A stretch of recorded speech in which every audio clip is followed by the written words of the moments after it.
West here, reporting from Houston, Texas for Climate Desk. Now, one of the biggest uncertainties in climate science right now is the role of clouds.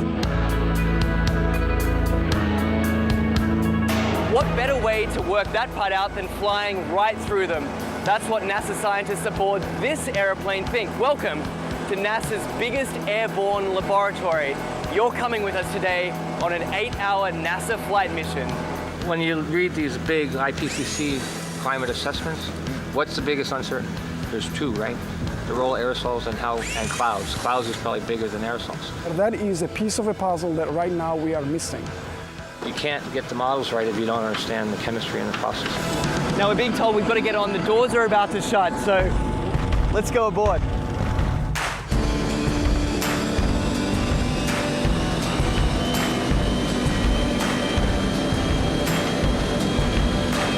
Every time you turn on the weather, every time you hear a climate change prediction, that information has to come from somewhere. And it starts by getting sucked out of the air from planes like this.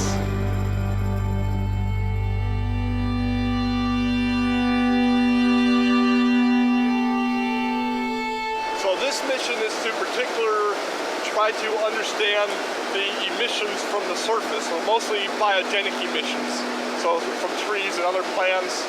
Right now we're flying to our very first part of this experiment on the DC-8.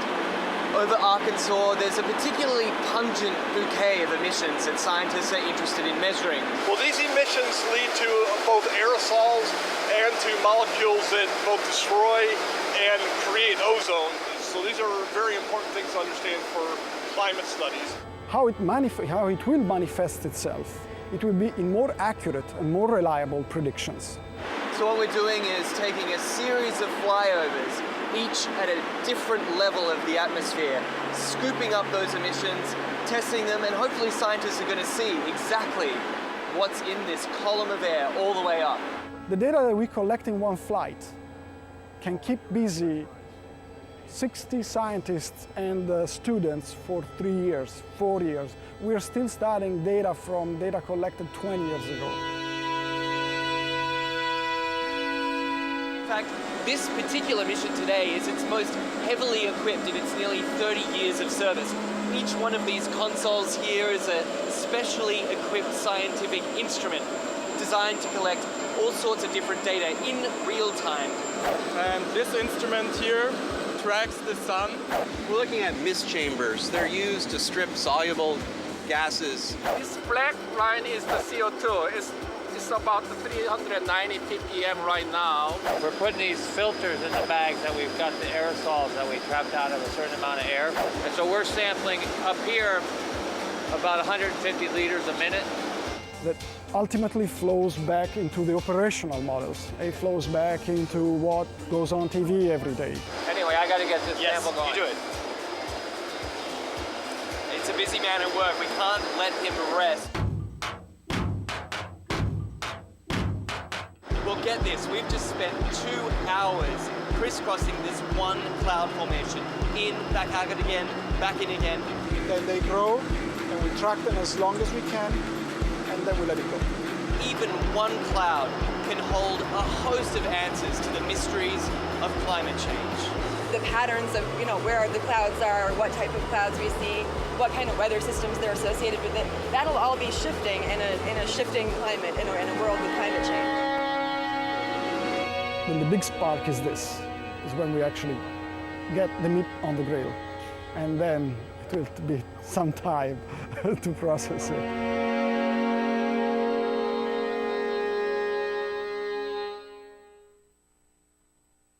So, I'm kind of new here, but I've noticed a trend. My human does this funny thing where she goes around and gets all my toys, and then she hides them in that basket by the door. But it's always the same basket, and it's always in the same place. And then she acts so surprised when I find them, but, she's putting them in the same basket. Again. It's like, hello, that's where you put it last time. You were the worst at hide and go seek.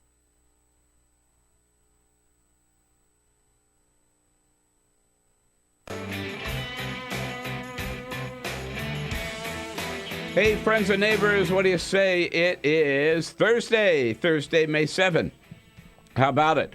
Good to see you today, and welcome to the show, Bill Press Show. Bill Press and friends here from Washington, D.C., our nation's capital, our studio on Capitol Hill. You can't be any closer to the action than we are, and we'll tell you what's going on, not just here in Washington, but around the country and around the globe. And, of course, we want to hear from you about what you think about it all, what it all means to you, your comments, your questions, your criticisms, whatever, always welcome. Just give us a call at 866-55-PRESS on Free Speech, whether you're watching on Free Speech TV here in this country or worldwide on our video stream, TawkrTV. Call us at 866-55-PRESS. Send us your comments on Twitter at BP Show, on Facebook at facebook.com/Bill Press Show. The big news, of course, it's more probable than not that the Patriots deliberately deflated those footballs. Remember the big championship game against the Colts? They were accused of perhaps deliberately deflating the balls, and this latest NFL report said they probably did, and the ball handlers did it under the orders of quarterback Tom Brady. Big question now, what's going to happen, if anything? Will they lose their title? Will Tom Brady be suspended? Stay tuned. Chicago, city of Chicago, shelling out $5.5 million yesterday, ordered to do so by the courts to 80 victims of police abuse. People have been beaten and shocked and pummeled into confessing for crimes often they did not commit. That makes a total of $100 million Chicago's had to pay out to victims of police abuse. Maybe they ought to do something about retraining or new training for their police department. That would certainly be a lot cheaper. And Bernie Sanders has raised over $3 million in just 4 days. Bernie Sanders on fire. And so are we. And so are you on the Bill Press Show this Thursday, May 7. This is the Bill Press Show.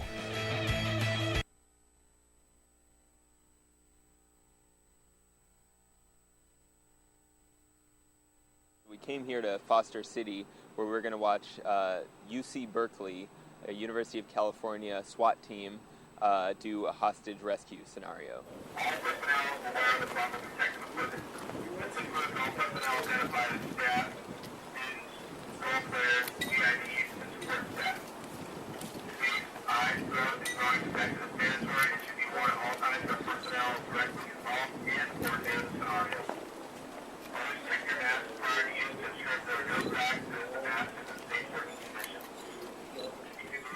Should I put the water in there now? Yeah, go ahead.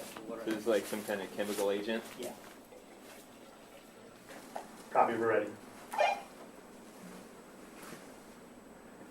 I'm gonna get shot. I already know it, dude.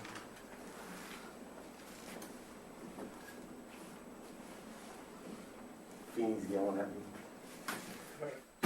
Help me. Your hands. Help me. Your hands. Back to Gentlemen, we have a chemical. We need to pull our person out. Get these guys out of here. Pull them out. Put your hands on your face. Put your hands on your face. Keep him covered.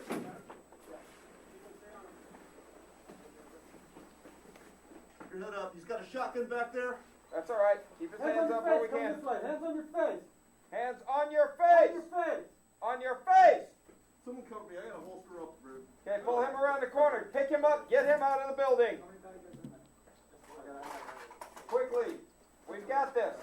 Let's get that guy out of there. You, come towards us. Keep your hands on your face. Turn around. Face away from us. Back towards us. Quickly. Back up towards me. Quickly. Pull him out of the room. We're exfilling, Billy. Yes, we are exfilling. It was actually around 92, 94. There was an attack on the chancellor at his residence, which is on campus. Okay. Uh-huh.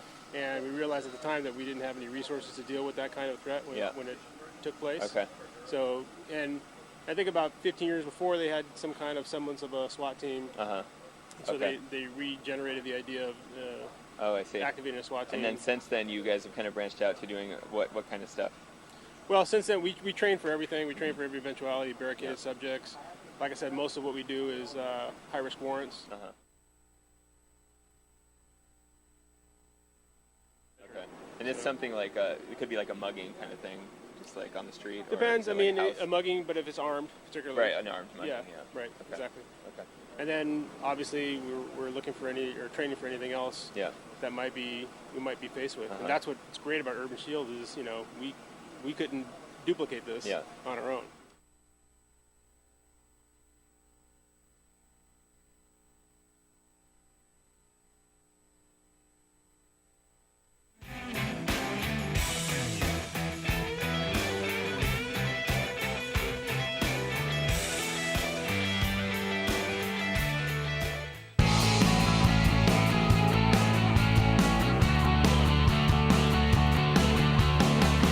Broadcasting around the nation, on your radio, on your TV, and online. This is The Bill Press Show. Bernie Sanders raising $3 million, more than $3 million in just 4 days. Hey, do the math. At that rate, he's going to be the billion-dollar candidate by November 2016. Hello, everybody. Great to see you today. It is a Thursday, May 7. It's the Bill Press Show, Bill Press and Friends, coming to you live from Washington, D.C., our nation's capital. How about it? Looking good today there on your local progressive talk radio station, and we're happy to be here with you in Radioland. Good to be here with you on Free Speech TV as well, nationwide and worldwide on our video stream. YouTube.com/TawkrTV, TawkrTV.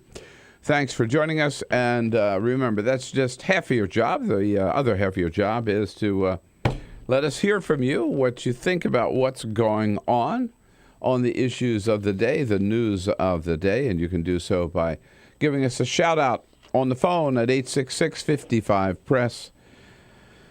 Send us your comments on Twitter at BP Show and on Facebook at facebook.com/Bill Press Show. Here in the studio on Capitol Hill with Team Press, Peter Ogburn and Elisa Murphy. Hello, Bill. Hey, good morning. Happy Thursday. Made it all the way through to Thursday. How about it? Yeah.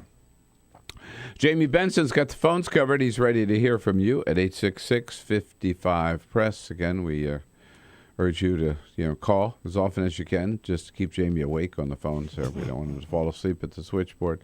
And Cyprian Bolding better not fall asleep on the video cam. No, we need him on the job as well. And that wouldn't be so. No, and he wouldn't do that. No. Right. So I'll tell you one thing. In California, they got the big drought. They got the big water problem. They're trying to fix the short-term problem with the 25% cutbacks that the Governor Jerry Brown announced a month or so ago. And then he's also trying to solve the long-term problem with a plan he's got for building a couple of tunnels under the San Francisco Delta Bay to be able to get water. It's complicated, man. They've been trying to figure this out a long before you and I were ever around, and they still haven't. But the latest plan is to dig these two tunnels under the Delta, under the bay, so the water coming down from the north can get through the bay without getting salty and still leave enough water there for the fish. I say it's very complicated, but Jerry Brown is all for it. He said he spent 1 million hours working on it, and he doesn't appreciate the critics of it. Here's his message to the critics of his Delta plan. How many man hours and woman hours go into the Delta project? What'd you tell me? 1 million. Okay, until you've put 1 million hours into it, shut up. I put 1 million hours, he says, into my side of it. That's pretty funny. Until you put 1 million hours, just shut up. You know what? When you've been governor 3 terms, and you're in your 4th term, and you know you're not going to run again for governor, you can say whatever the hell you want. Yeah. Feeling pretty comfortable. Yeah.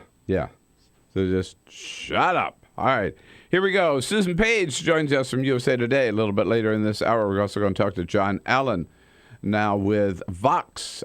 He's written the New York Times best-selling book on Hillary Clinton and working on another one.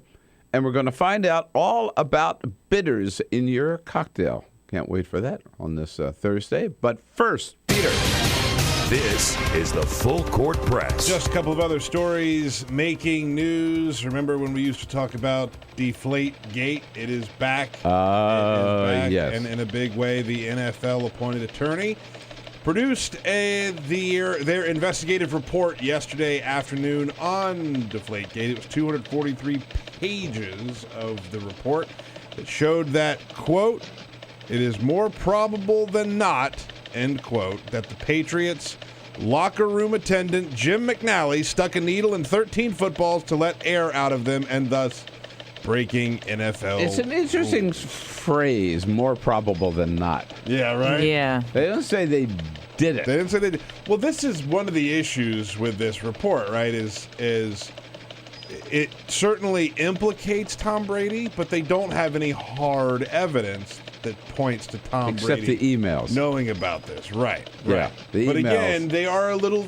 I'm not trying to defend Tom Brady. Screw Tom Brady. But, like, it's just so vague that they can't really come out and say Tom Brady definitely did this and instructed them to do this. But they do say, as we said, more probable than not that they did it. So we'll see what happens. Punishment is expected. I'm not sure what it's going to be, but it'll be curious. I'll be curious to see how they go about it. If there's any punishment, at all. We'll talk about it more later as to what ought to happen. I think they'll get a Nothing little has happened so far, but And the NFL track record.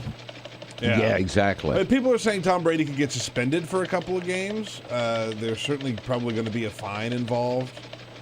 So we'll just have to see, man. Look, you can the Patriots don't care. Patriots, they win the Super Bowl. They don't care. But yeah, we know with the NFL, he could beat his wife and not get suspended, right? Yeah, So, pretty much. Congratulations to Danielle Perez of Los Angeles. She was a contestant on The Price is Right. She went on The Price is Right, and she won. Big prize. She won an iPod, like a fitness band, and a nice big treadmill. Here's the problem. She is in a wheelchair. She lost her legs in an accident in 2004. She had a great sense of humor about it. She took to Twitter and was making jokes. She said, I'm so excited I won the treadmill. I've been popping wheelies all morning in my wheelchair. It was a little awkward on the TV show when they say, you won a treadmill! And she's sitting there in her wheelchair. But again, luckily she had I a hope very they good would find some other backup plan. reward. They haven't given her a backup plan yet, but I think that is coming. And we go to the Netherlands, where a big spring fair was underway as festival goers, partiers, got on board a ride called the Booster. It is a ride that sort of takes you way up in the air and spins you upside down and then comes back around. What happens when it goes up and then gets stuck? 45 minutes. Passengers were suspended upside down 200 feet above the ground. Yikes. Eventually, firefighters came and were able to get up and get the people down. But Can you imagine? No. Oh. I can't. Hanging up there. 45 minutes hanging upside down. All the blood to your head. And sort of, trusting the thing not to just fall. That's scary. Yeah, right. Just thinking about that makes me want to pass out. No thanks. Well, first of all, I would not have gotten on it in the first place. Exactly. Yeah. That's the right thing to do. How did I get through the full compress without mixing my cocktail? Most people have to fix a drink to hear me talk. I was surprised you didn't. I was distracted here. I got to catch up here. So keep going, Peter. Yeah, sure. Yeah, right. Yeah. Don't worry. Let me help you pad while you mix up your morning cocktail. Yeah, right. Well, there Get your cocktail going. All right, now I'm ready to go. All right. And what I want to talk about this. Whoops. Where's the microphone? What I want to start off with and talk about this morning is President Obama. I don't get it. So, all right, look, we know that he is really hot for this trade deal, okay? TPP. And we've talked about, I think it's a bad deal. I'd vote against it. I'd encourage people to vote against it, just because it's going to be another NAFTA. It's going to take more jobs away from, just because. That's a lot. It's going to mean more jobs lost here, or it could mean more American jobs lost. It means that there will be huge protection and a special court for companies that think one of the 12 countries involved in this, that their environmental laws or their labor laws are too tough, and there's a special court where these companies can go. They can sue these governments, and they could win big time and be allowed to pollute and do whatever they want, according to this special court, which is made up of not independent judges, but made up of representatives from major international corporations. The whole thing stinks. And it's possible to have a good trade deal. We need to have a good trade deal, but has got protection in it for workers and protection in it for the environment and protection in it for consumers. All of that said, we know the president's on the other side. He and Republicans in Congress really like this deal. They want to give the president fast-track authority so he can make the deal with Congress having nothing to say about it. Rosa DeLauro in the House, Sherrod Brown, Bernie Sanders, Elizabeth Warren in the Senate are all fighting against it. But the president, he really wants, and he is putting more energy into getting this thing passed than I have seen him on any issue at all, except maybe Obamacare. So here's the point. That little rant there on the sideline. He's going out to Oregon today to make a big speech saying, here is why we need this trade deal. This is why it's good for America. He's going to the West Coast. He's going to Oregon. He's going to Beaverton, Oregon, and he's going to the headquarters of Nike to make that point. So the question is, why, of all places you could go on the West Coast to make that point, of all companies you could highlight, of all places you could go and stand and say, this is the model for American trade, why Nike? Nike's record is abysmal on so many fronts. Now, granted, I'm going to say right up front, they have made improvements in all of these areas, but they've made improvements only after getting huge pressure, and they still have a long way to go. Yeah. I mean, first of all, Nike, if you talk about Nike, if you talk about American jobs flying overseas, Nike, right? Without a doubt. That's it. Other shoes are made in Taiwan or Bangladesh or Vietnam or wherever, Southeast Asia, but so and they were one of the innovators. Yes. In this, like they're one of the first huge companies, absolutely, to really master the art of outsourcing jobs to Asian countries. I think his name Philip Knight, I believe, is the founder of Nike. Yeah, Phil Knight. Okay, he was a student at Stanford, and he had this vision. His vision was, here's a way to make money. I'll make these shoes that are made here in the United States at a decent wage. I'll make them in China or Southeast Asia, wherever, right? I think he started in Vietnam. And I'll pay him pennies to make them and bring them back here and sell them for $1 million.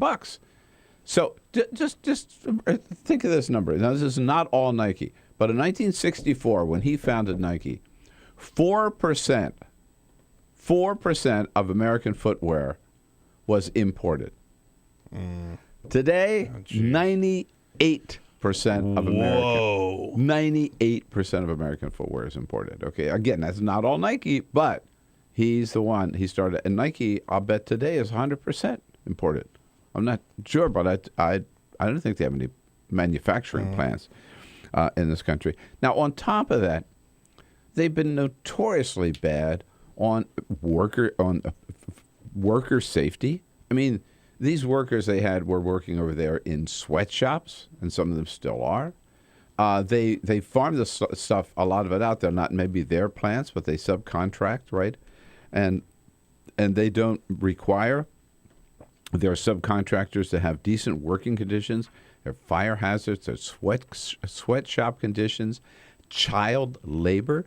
1996, Life magazine showed a picture of a little kid who was sewing a soccer ball in a Nike factory, and the article all about Nike's labor practices, and the headline on the article was 6 cents an hour. It was a kid.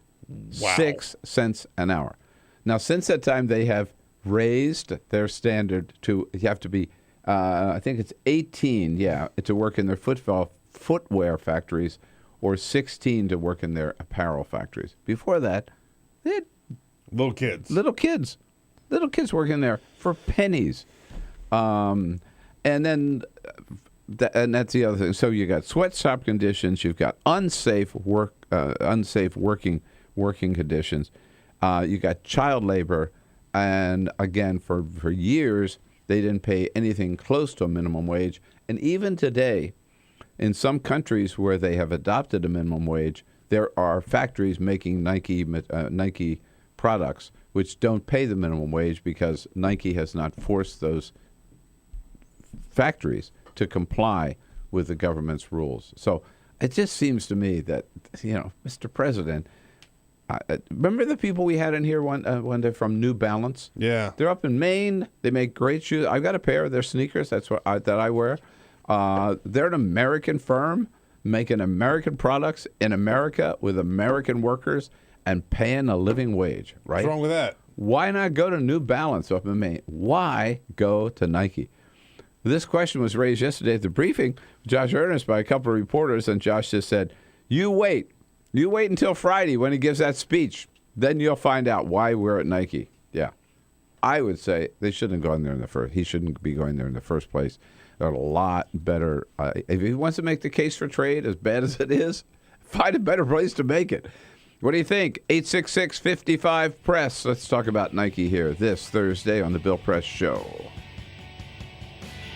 This is the Bill Press Show.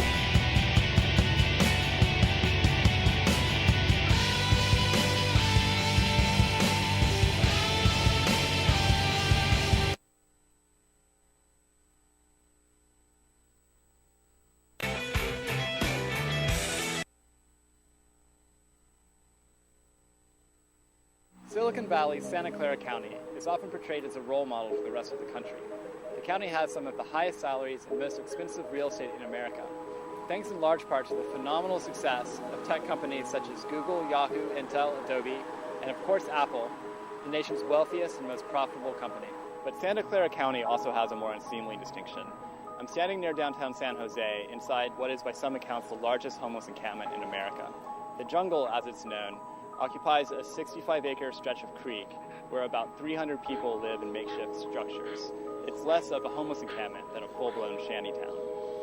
This being the largest homeless encampment in the United States, and with us having Silicon Valley with Steve Jobs and all this cash, we're not supposed to have this kind of homeless problem.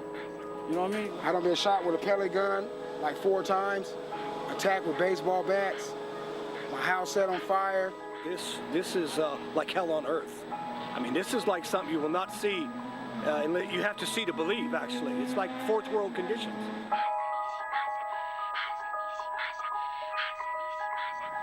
Hi, have you ever heard of a place called the Jungle? Sorry? A place called the Jungle, have you heard of it? We're not making enough money really for conventional homes or housing, and we make too much money for subsidized homes. So we're kind of, floating between the oil and the water. We told the landlady here if it would be possible to continue staying here. She said, no, you got to go.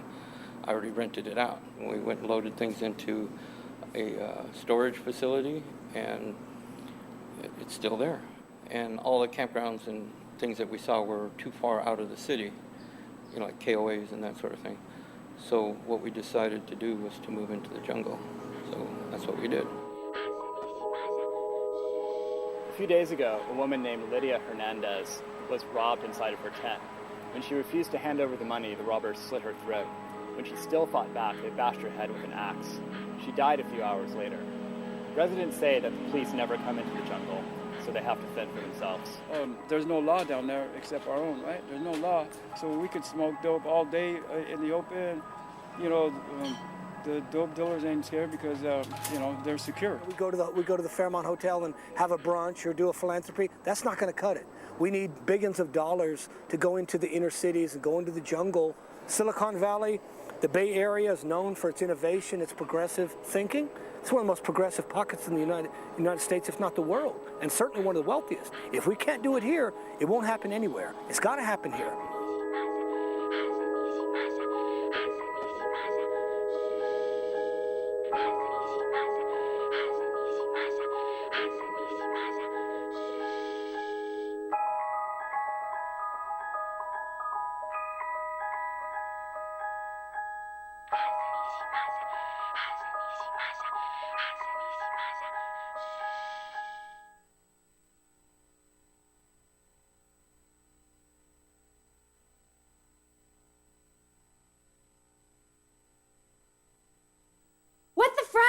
What the frack? What the frack? What the frack? President Obama, are you fracking kidding me? Reopen the EPA studies. In Texas, Wyoming, and Pennsylvania. Fracking pollutes our oceans. Fracking poisons our water. Fracking makes climate change worse. Fracking relies on toxic chemicals that cause cancer. Ban fracking now. Ban fracking now. Go on. Ban it. Ban fracking now. Please.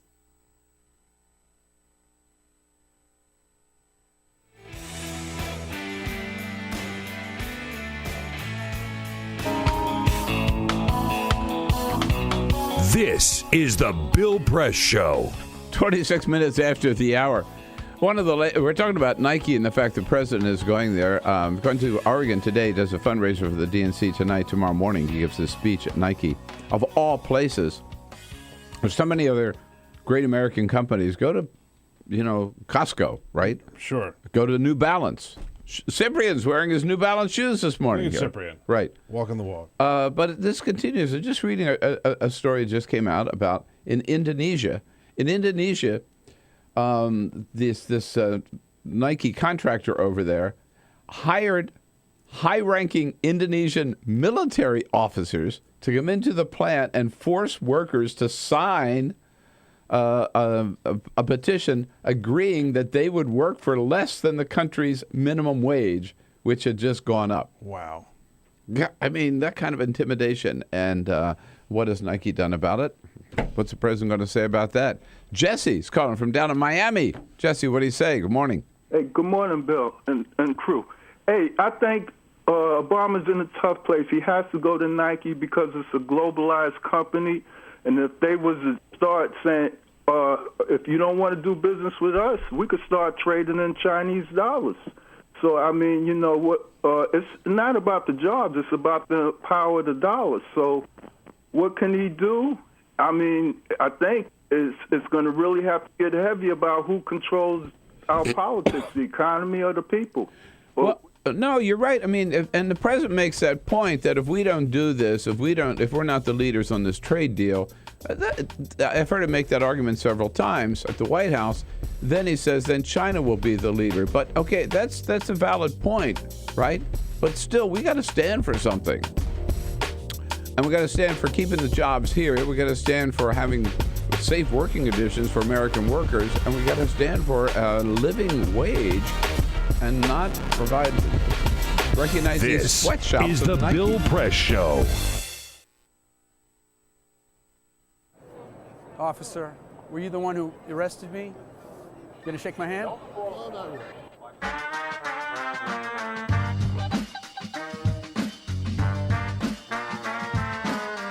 So I got invited to host a vigil called Carry the Names. And that's what they were doing, carrying the names of the people who were victims of deadly police force. Michael Brown, Eric Garner, that guy Gurley. I got a motion from Dragonfly from Stop Shopping Choir, and I started preaching. I preached up a storm as best I could, but about a minute and a half into my sermon, the place was flooded with police, Homeland Security, National Guard, state troopers, and I was pushed over and handcuffed so fast, down in the jail, down in the basement. Before you know it, I was out the door, put in prison overnight. The next morning, I'm in court. The same thing happens. I'm just rushed out of there. Then our lawyer, Wiley Steckler, gives me this iPhone. And there, in black and white, in the Gothamist, a popular paper, is this charge by Adam Lisberg, the MTA law enforcement spokesperson for this grand place. His quote is that I, Reverend Billy, physically attacked a police officer. Unbelievable. The feeling of being robbed of my work and life and identity, just the fiction. I did not touch anybody. I did not look. I know how to do this. I'm trained in nonviolence. I did not do anything. It was right here. It was right here. It happened right here. I was simply arrested while I was speaking and taken away, and that's it. The cold feeling in my city, the city that I love, that city spokespersons whose salary I pay for with my taxes, that they would say this. I could just feel the rending apart of the community, that we are not that close. We're not. They are willing to say this, and they think that they can just say anything about anybody and get away with it.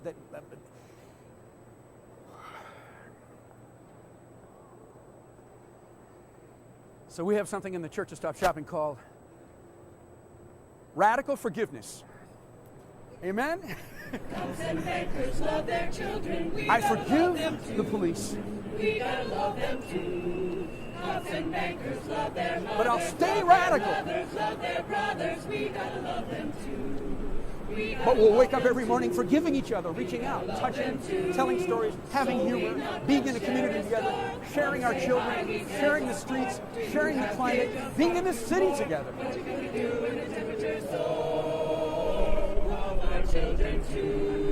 But forgiving each other, being grateful to each other, helping each other out, living together, living together. I got a daughter just turned 4. What do we do in the superstore? What do we do with the blood and the gore? The water's rising through our door. Love our children too. Love our children too. Amen. Earth-alleluia.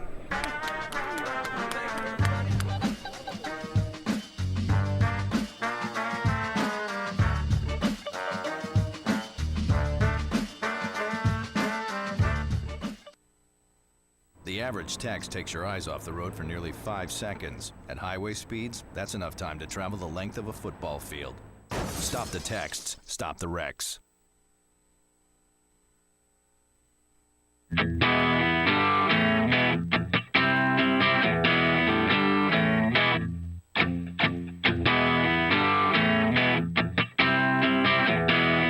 The most valuable morning radio show, according to The Nation magazine. This is The Bill Press Show. Are you ready? 33 minutes after the hour. Here we go. Thursday, May 7. The Bill Press Show. So much to talk about today. President Obama on his way to give a speech at Nike, the worst place he could give a speech in support of his trade deal. Sends a wrong message, if you ask me. Other big news of the day. Remember Deflategate? Oh, yes.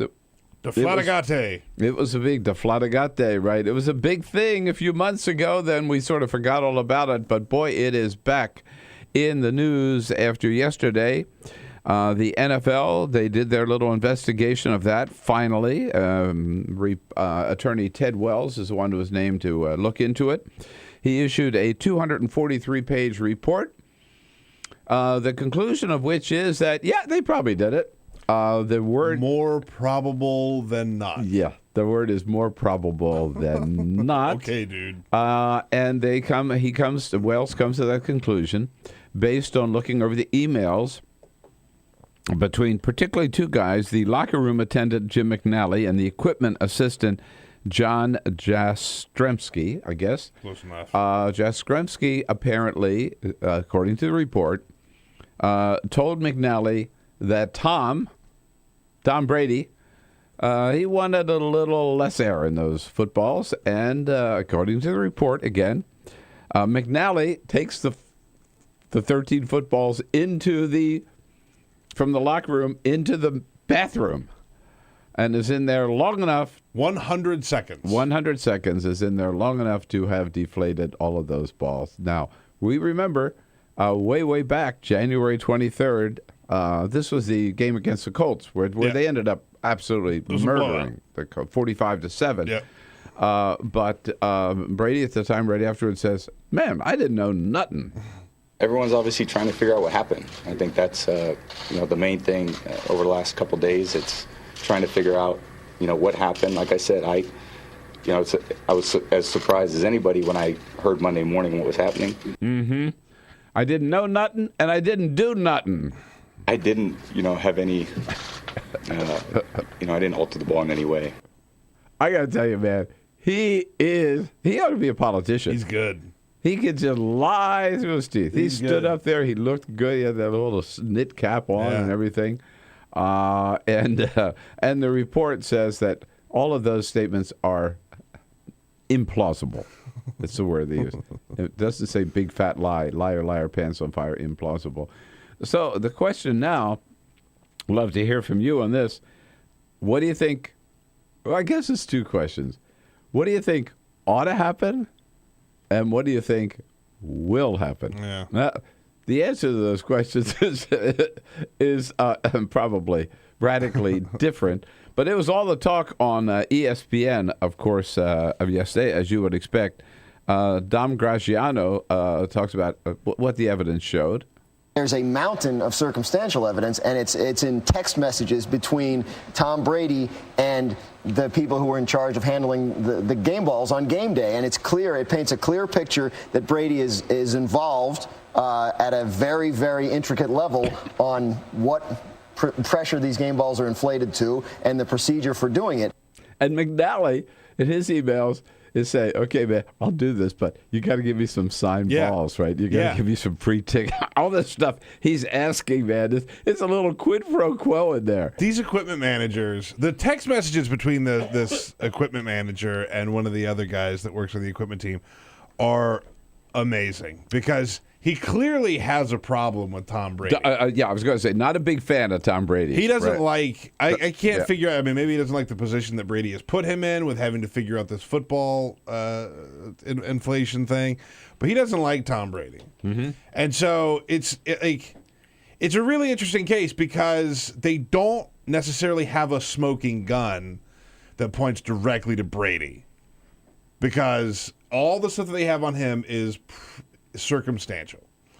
I don't think that's going to stop them from maybe suspending him, but it's kind of a matter of how bad and how big. It seems to me, and this let's listen to Marcellus Wiley on that point of suspension on ESPN yesterday. Says they got to do it. I'm a fan of Tom Brady, but we got to set a precedent and send a message. Minimum half a season gone up to a year. Half a season? Half a season. Grief. Right. But it seems to me that they have to do something. First of all, are they going to take their title away from them? No. Never in a million years. By the way, so remember, they already won the Super Bowl. Then they went to the White House, and President Obama, just a couple of weeks ago, right? The whole thing, he made a little Deflategate joke. And who didn't show up? Tom Brady. That's right. Thank you for reminding us. Brady was not there. But as you reported, Peter, they fined the Falcons for putting phony crowd noise, playing that in the stadium. Now, if they fined them $350,000. There's a big fine, yeah. So if they would fine them for that, they got to do something for this. So if they're not going to take the title away, or maybe they fine the Patriots, or they suspend Tom Brady. I think you're definitely going to see a fine. I just think there's no way around it. And by the way, the other thing that the report shows is Bill Belichick, the head coach, is completely clean in all this. He had no idea. They have nothing that shows that he knew about this,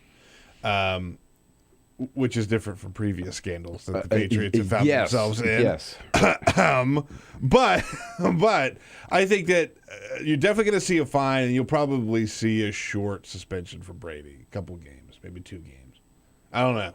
And then what happens to the locker room attendant, Jim McNally, and the other guy, the equipment manager? I got a feeling you won't see them working for the Patriots. Yeah. I mean, they're the ones that they had the balls in their hands. I mean, these are guys that actually did it. They get things done. I'll give them that. They are effective. They get things done. So what do you think ought to happen? 866-55-PRESS. I think they've got to suspend him. And the other thing is, now here's Brady. What's he won? 3 or 4 Super Bowls? He's the best quarterback of his generation. Right. Yeah. I know Cyprian's going to be mad at me for saying that, but he's an amazing quarterback. But now you're going to have that. I mean, there's going to be. It's like Bill Clinton was impeached, right? No matter what he did, he was the second president, American president, to be impeached. Tom Brady is always going to be that asterisk. Yeah, I think you're right. I think you're right. I think that will be, and I think that's He's a little. That accomplished all of this. Yeah, but he did it by deflating the ball. I think that there's some truth in that. I think that also is a little unfair. I saw someone make the comparison to like Barry Bonds, right? It's hard to make that comparison. Rose. Yeah, but even still, that was more off the field. But they say Barry Bonds is so good because he juiced. If your argument is Tom Brady is only this good because he let a fraction of air out of the footballs, that's just not a very informed opinion. Is he a rule breaker? Yeah. He's broken the rules. This isn't the first time he's been caught breaking the rules. But to say that he's this good because of this tiny amount of air that was let out of the footballs, it's like saying that a person who, like rubs dirt on the football because they like it, gets a better grip on it, is cheating, which so many people do. Yeah, I got, listen, when you say that, it reminds me of the pitchers, they used to put that little... Yeah. Wood, any kind of like sticky stuff or resin like sticky or tape, like that. Resin, things like that. Yeah, but I think they're going to have to suspend him for a few games because he knew. But the thing is, look, he's on top of the game, right? Yeah, he really is. Best team, best quarterback. He's on top of it, and he has to resort to that to win. I mean, it makes me wonder how many other times did he do it and get away with it? I'm sure he did it a lot. Really? Yeah, I'm sure he got away with it many routine. Times. But I also still keep coming back to the fact that it doesn't really have much of an impact on the performance. It's really more of just like a mental comfort of having the ball exactly how you want it, which a lot of people do in their own way, right? So it's not like you get some crazy noticeable advantage by letting some air out of the balls. I think that the thing he's going to get in trouble for is standing up in front of everybody and saying, I had no knowledge and nothing to do with this. We want to find out just as much as you do about what's going on with these footballs. And by the way, knowing the whole time. That's what he's going to get in trouble for. From what I read, I didn't have a lot of time to spend on this. From what I read, they didn't have the Brady's emails. They have the emails about Correspondent, about Brady, but they don't have Brady's email. Right, because Brady wouldn't give them his phone. Brady refused to give the investigation his phone, which would have had all the text or access to his phone, which would have had all the text messages and things like that between the equipment manager. So they do have all those texts, and it certainly implicates him. But they don't have, like I said before, they don't have a smoking gun that says that shows Tom Brady saying, "I want you to let this much air out of my football." See, that is the only thing that they're missing. Yeah. Mm-hmm. But I still think it's going to be enough for him to get in some trouble. I think this report is enough. Yeah. 243 pages. Yeah. They took it seriously. All right. There it goes. Well, we'll see what happens with the NFL when we come back. Susan Paige is the Washington bureau chief. She's in charge of USA Today here in our nation's capital. Joins us in our next segment. This is the Bill Press Show. Right now, big banking, software, pharmaceutical, and tobacco corporations are lobbying governments from 12 countries to negotiate the dirtiest deal you've never heard of. There's a reason you haven't heard of the TPP or Trans-Pacific Partnership. There are some major corporations and government officials that don't want you to know what's in the deal. For one, our food safety standards, environmental protections, and local labor laws could all be threatened under the TPP. We could all be forced to pay significantly more for the medicines we need. And you could be fined or even sent to jail for downloading copyrighted content on the internet. How will they know if you do it? Because your internet service providers could be required to watch your online activity. But that's not the scariest part. The TPP gives corporations the power to sue our government in secret tribunals over any law or regulation they claim affects their expected future profits. Don't believe it? It's already happening. Recently, after our government said an American pharma corporation's drug price-raising patents were not legit, the firm sued Canadian taxpayers for a staggering $500 million. And a U.S. fracking company sued us when the Quebec government put a moratorium on shale gas development to study its impacts. These deals will stop us from making our own common sense laws for fear of lawsuits. Thankfully, not everyone is willing to sign on the dotted line just yet. In fact, most government officials still have no idea what they're even signing on to, for good reason. In the U.S., Democrats and Republicans alike are uniting to oppose a fast tracking of the TPP, demanding open debates and negotiations instead. Elected officials in Canada and everywhere should be doing this, and it's our job to make sure they start showing some backbone. Here's the deal. Without a strong public outcry, politicians will only hear the concerns of multinational corporations. And once the TPP is signed, it's here forever. There's no expiration date and no separation clause. This dirty deal has been deliberately branded as a free trade agreement. It is anything but free for people like you and me. And it's not really about trade.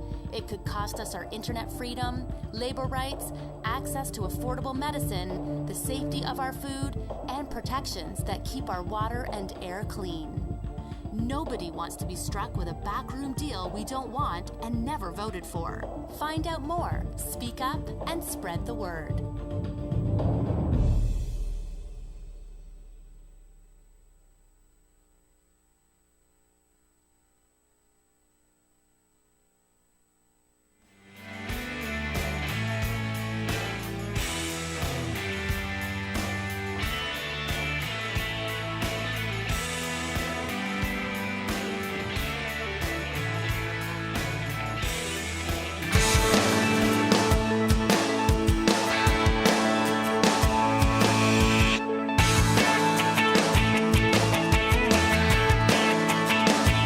On your radio, on TV, and online. This is the Bill Press Show. It is 13 minutes now before the top of the hour. This is a Thursday, May 7. You may remember, this is back-to-back USA Today here on the Bill Press Show. Yesterday, talked to David Jackson, covers the White House for USA Today. Today, David's boss, Susan Paige, Washington Bureau Chief for USA Today. I have to tell you, Susan, David was in his good behavior yesterday. He did a good job for us. I'm glad you held him in line there, Bill, because he's a crazy guy. It's tough to hold him in line. He was a little hungover from the Cinco de Mayo celebration at the White House the night before, so we had that advantage. So, Susan, Susan and I were, everybody should know, we used to tromp around the snows of New Hampshire together back in John McCain's presidential run. But the Republican field got a little crowded this week, right? With up to 6. Up to 6 now, right? 3 more jumping in. Ben Carson, Carly Fiorina, and Mike Huckabee. You've been writing a lot about Mike Huckabee, and it's going to be a real contest for evangelicals. You know, right? Such a difference from 2008 when he ran in Iowa. He scored that big upset victory in the caucuses because he had the support of almost half of evangelicals. And evangelicals make up 60% of the Republican caucus goers in Iowa. 60% in Iowa, 65% in South Carolina. So very important in both those states. He won last time he ran, 2008, because there wasn't other candidates really targeting that group of voters in a sustained way. But that's different this time. You see a half dozen of the potential candidates really making efforts to talk to evangelicals, to talk about their own faith and what it's meant to them. It's going to be a much more crowded field for that part of the party. Well, yes. In fact, I just saw this morning that Rick Santorum now says that he is going to announce on May 27, right? I mean, that's part of his constituency, or at least he always aims at them. I Absolutely. guess. He won the caucuses in 2012 with evangelical voters. And, of course, Iowa had trouble counting those votes, so we didn't know he had won for a couple weeks. But still, he won, and that was because of his support for evangelicals. So, here's the irony. This shows how important evangelical voters are in the Republican coalition, but it really risks diluting their influence because they'll be divided among many candidates. Ben Carson, of course, would appeal to that crowd, or is appealing to that crowd, right? Absolutely, and look at Scott Walker. His father's Baptist preacher was once the minister in Plainfield, Iowa, when Scott Walker was a toddler. Oh, really? Yeah, I didn't realize that connection. And then I'm just thinking also, remember Ted Cruz, of course, making his announcement at Liberty University. Absolutely. And he's another son of a minister. His father was also a preacher. And he talked at that announcement about how his father's faith, how Jesus Christ saved his parents' marriage and his family's future.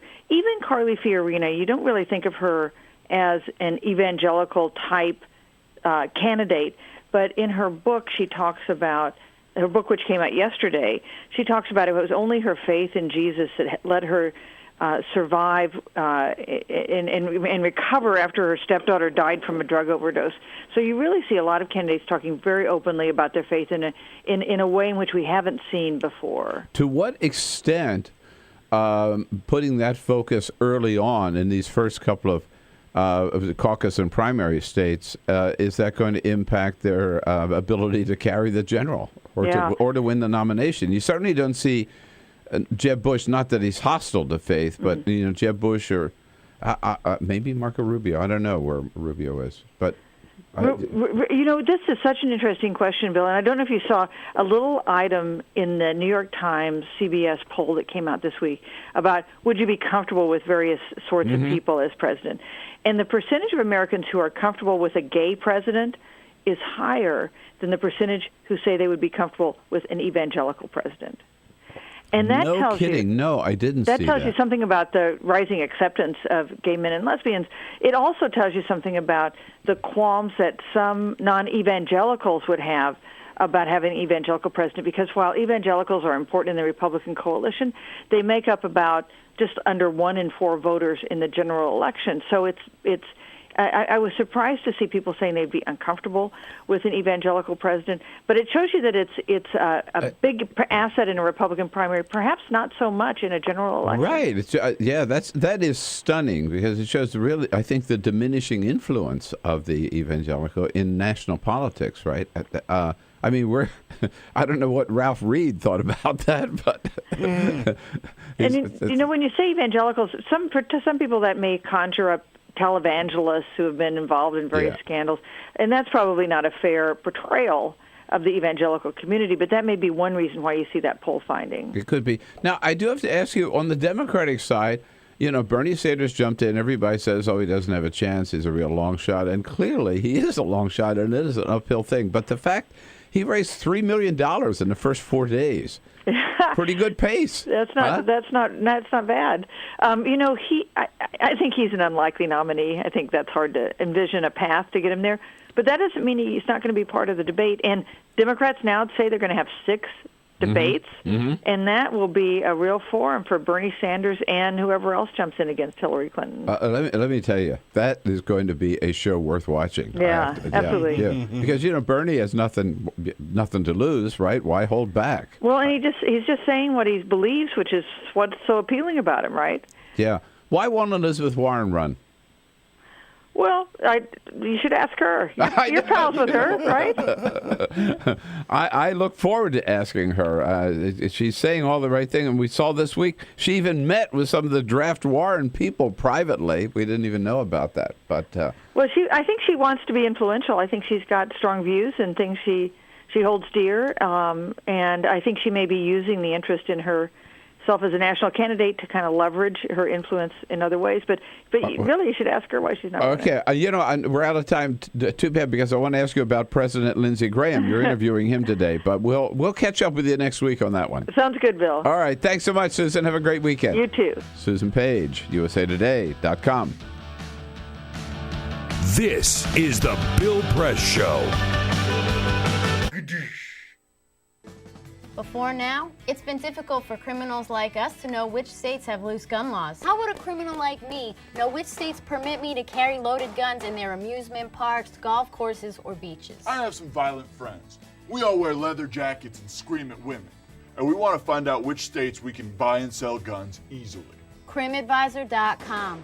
That's the site to find out where it's easiest for felons and fugitives to buy, carry, and even traffic guns. That's why I love Arizona, where I can go see the beautiful Grand Canyon and carry a loaded gun without even having to get a background check. You would fail that background check. I'm sure of it. Now, what about a road trip? What states can I go to fill my trunk with guns and take it back home for my even more dangerous friends? CrimAdvisor has a list for that. That's so unreasonable. Our traffickers' top 10. Nevada. What happens in Vegas may have to stay in Vegas, but your guns don't. Bring them over to California and sell them. The market up there is hungry for guns. I understand that CrimAdvisor.com will tell me which states really cater to us criminals and creeps, but what about the states where we're not so welcome? The ones that don't get us? I don't even like saying the name of these states, but California, Connecticut, Maryland, and New York all have laws to keep guns out of the hands of people like us. I want to shoot California so bad. Boo, California. Boo, go home. Wow. CrimAdvisor.com has all this information? Sure does.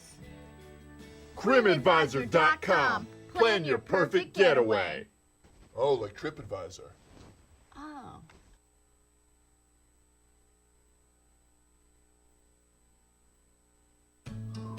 You wouldn't let money just blow out of your house. So when your AC or heater is on, make sure the doors, windows, and fireplace flue are shut tight. If you're headed out, turn down the AC or lower the heat by 10 degrees. And always keep your water heater set at 120. A little bit of common sense goes a long way. Get more great tips at energysaver.gov.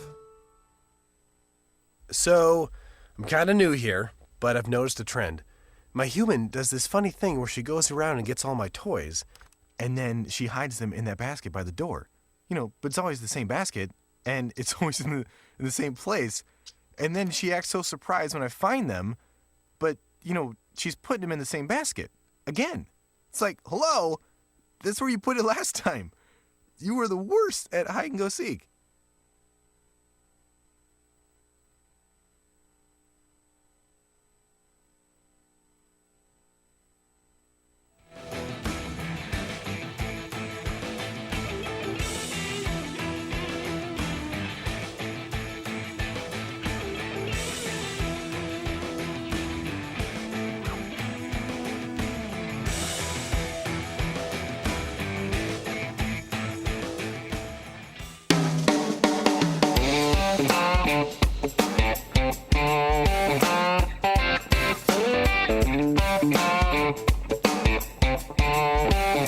This is the Bill Press Show. Lauren French from Politico at the top of the next hour.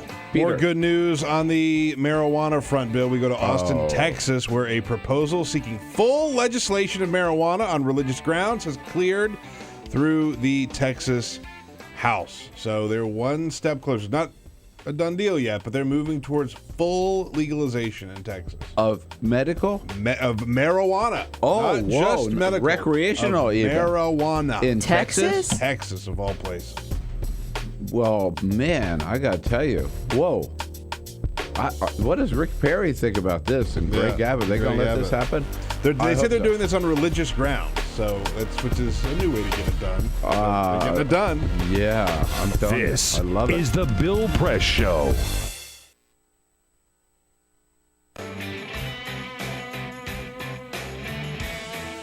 Hey, friends and neighbors, what do you say? It is Thursday, May 7th. How about it? Good to see you today, and welcome to the show, Bill Press Show. Bill Press and friends here from Washington, D.C., our nation's capital, our studio on Capitol Hill. You can't be any closer to the action than we are, and we'll tell you what's going on, not just here in Washington, but around the country and around the globe. And, of course, we want to hear from you about what you think about it all, what it all means to you, your comments, your questions, your criticisms, whatever, always welcome. Just give us a call at 866-55-PRESS on Free Speech, whether you're watching on Free Speech TV here in this country or worldwide on our video stream, TawkrTV.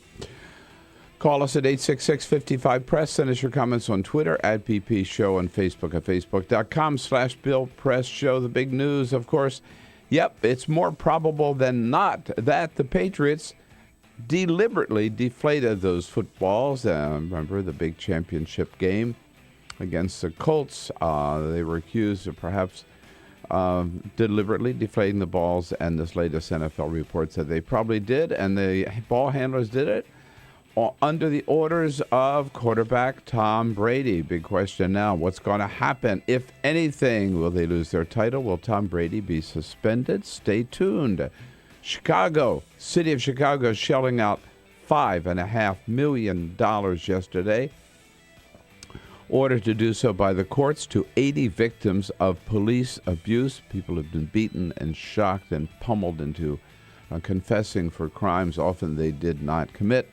That makes a total of $100 million Chicago's had to pay out to victims of police abuse. Maybe they ought to do something about retraining or new training for their police department. That would certainly be a lot cheaper. And Bernie Sanders has raised over $3 million in just 4 days. Bernie Sanders on fire. And so are we. And so are you on the Bill Press Show this Thursday, May 7th. This is the Bill Press Show.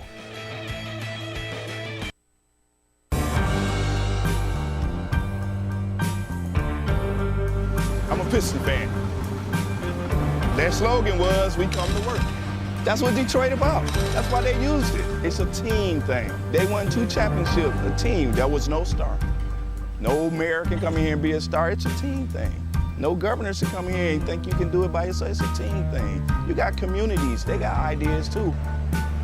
The only thing wrong with Detroit, people have lost hope here. Residents, city workers, so much corruption.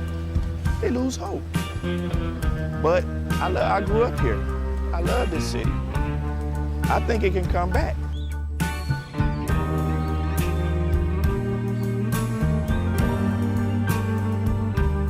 I've been working for the city 24 and a half years. Within the last 10 years, we took 4 pay cuts and then an additional 10% wage cut. I've lost a home. When you take all of the decisions out of the city of Detroit, all of us, then what do you have? Exactly what we got, a lot of problems. Every time the city seems to fall into a problem, it's always on the backs of us workers. You wake up out of a dead sleep and you jump behind the wheel and take off driving and try to get everybody there safe, not knowing really what you're pulling up to. I'm not eligible for Social Security, so the pension is my sole salary at this point. We've been in business here 39 years. We've seen a lot of changes in Detroit. The area was a lot of industry, a lot of city workers. It's getting very tough for the city workers. It's getting tough for us as a business people. Response times are increasing because of the closing of companies, which takes your insurance right through the roof. So all the things that affect us affect the citizens. I worked for the city in different capacities for 29 years. I feel like an old jacket. They use me up and they throw me away. In my condition, nobody's gonna hire me. I'm 68 years old. Half the times, I can't get my blood pressure medicine. It's either feeding myself, blood pressure, or paying bills. $754. By the time they take all the deductions for I have my car insurance, my house insurance, and my health insurance taken out.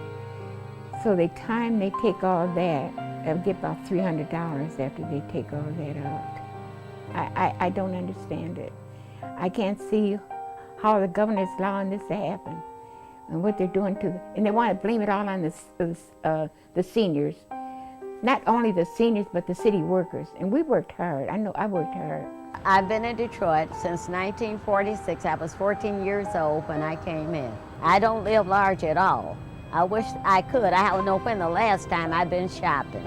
I only get $1,100, and I'm 81 years old, and I need every penny that I can get and that I do get. And I'm very, very upset about the idea of them taking away my pensions that I worked 30 years for. I think it's terrible that they talk about Detroit like they do, because Detroit has been very good to me. I have a lot of city workers coming in with their uniforms on, Detroit Water Department, Police Department, Fire Department. I get a lot of people, the Border Patrol come in. So if I lose that customer base, I'm going to be in a position where I might have to close down. If they take away their pensions, if they start cutting jobs, it's going to cut into a large percentage of not only our business, but other businesses that are in the city of Detroit. We're here. We've been here for 26 years. We're still trying to do business in the city. Detroiters are survivors. They tough. They adapt. But only can do so much when your politicians ahead of you and we're not on the same team. We're not going to let Detroit be erased, bulldozed, or whatever. We're going to fight to the bitter end. Detroit going to survive.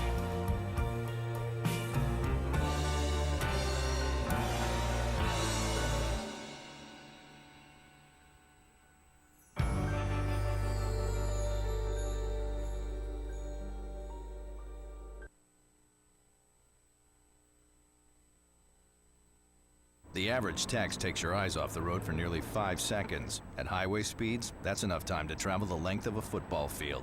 Stop the texts, stop the wrecks.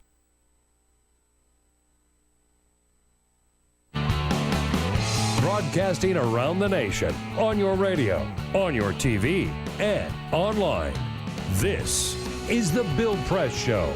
Bernie Sanders on fire, raises over $3 million in the first 4 days of his presidential campaign. Go to BernieSanders.com if you haven't already signed on. Hey, hello, everybody. Here we go. It is the Bill Press Show, Thursday, May 7. Bill Press and friends here with you from Washington, D.C., our nation's capital.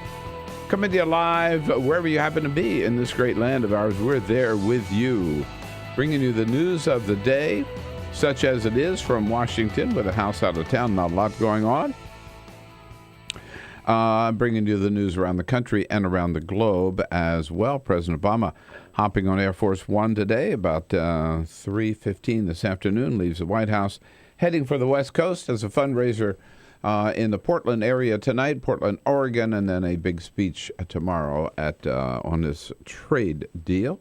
At Nike, of all places, which I think is a big mistake, to single out that company of all possible companies. But wherever the news is happening, we'll tell you about it. You tell us what you think about it. 866-55-PRESS, our toll-free number. With the team here, Peter Ogburn and Elisa Murphy. Hi, Bill. Hey, good morning. With Jamie Benson on the phones, ready for your calls at 866-55-PRESS, and Cyprian Bolding, our videographer, keeping us looking good on Free Speech TV and on TawkrTV. Remember, we are your local morning radio program on your local progressive talk radio station, and so proud to be there with you. In Radio Land, we are also nationwide on Free Speech TV. It's got a satellite dish. Find us on DirecTV or the Dish Network, and worldwide. If you got an electronic device, we're there on TawkrTV, youtube.com/TawkrTV. So, you know, we have Washington attracts every day, it seems, just various celebrities who come in on various issues. Yesterday, one of the biggest names in the music world, Elton John himself, was here on Capitol Hill testifying in front of the Senate on funding for AIDS and really thanking and praising the United States for all the effort that through George W. Bush and President Obama particularly, and even before that, under President Bill Clinton, efforts that have been made to increase the funding to fight this scourge. Elton John saying yesterday, I really look forward to coming in here and thanking you once and for all when it's all over. One day soon, I hope to extend my thanks to you, to this Congress, to the United States of America, not only for fighting this disease, but for ending it once and for all. Yes, and that day we look forward to. We'll start the hour with Lauren French from Politico to find out what's going on in the Senate on a couple of big fronts.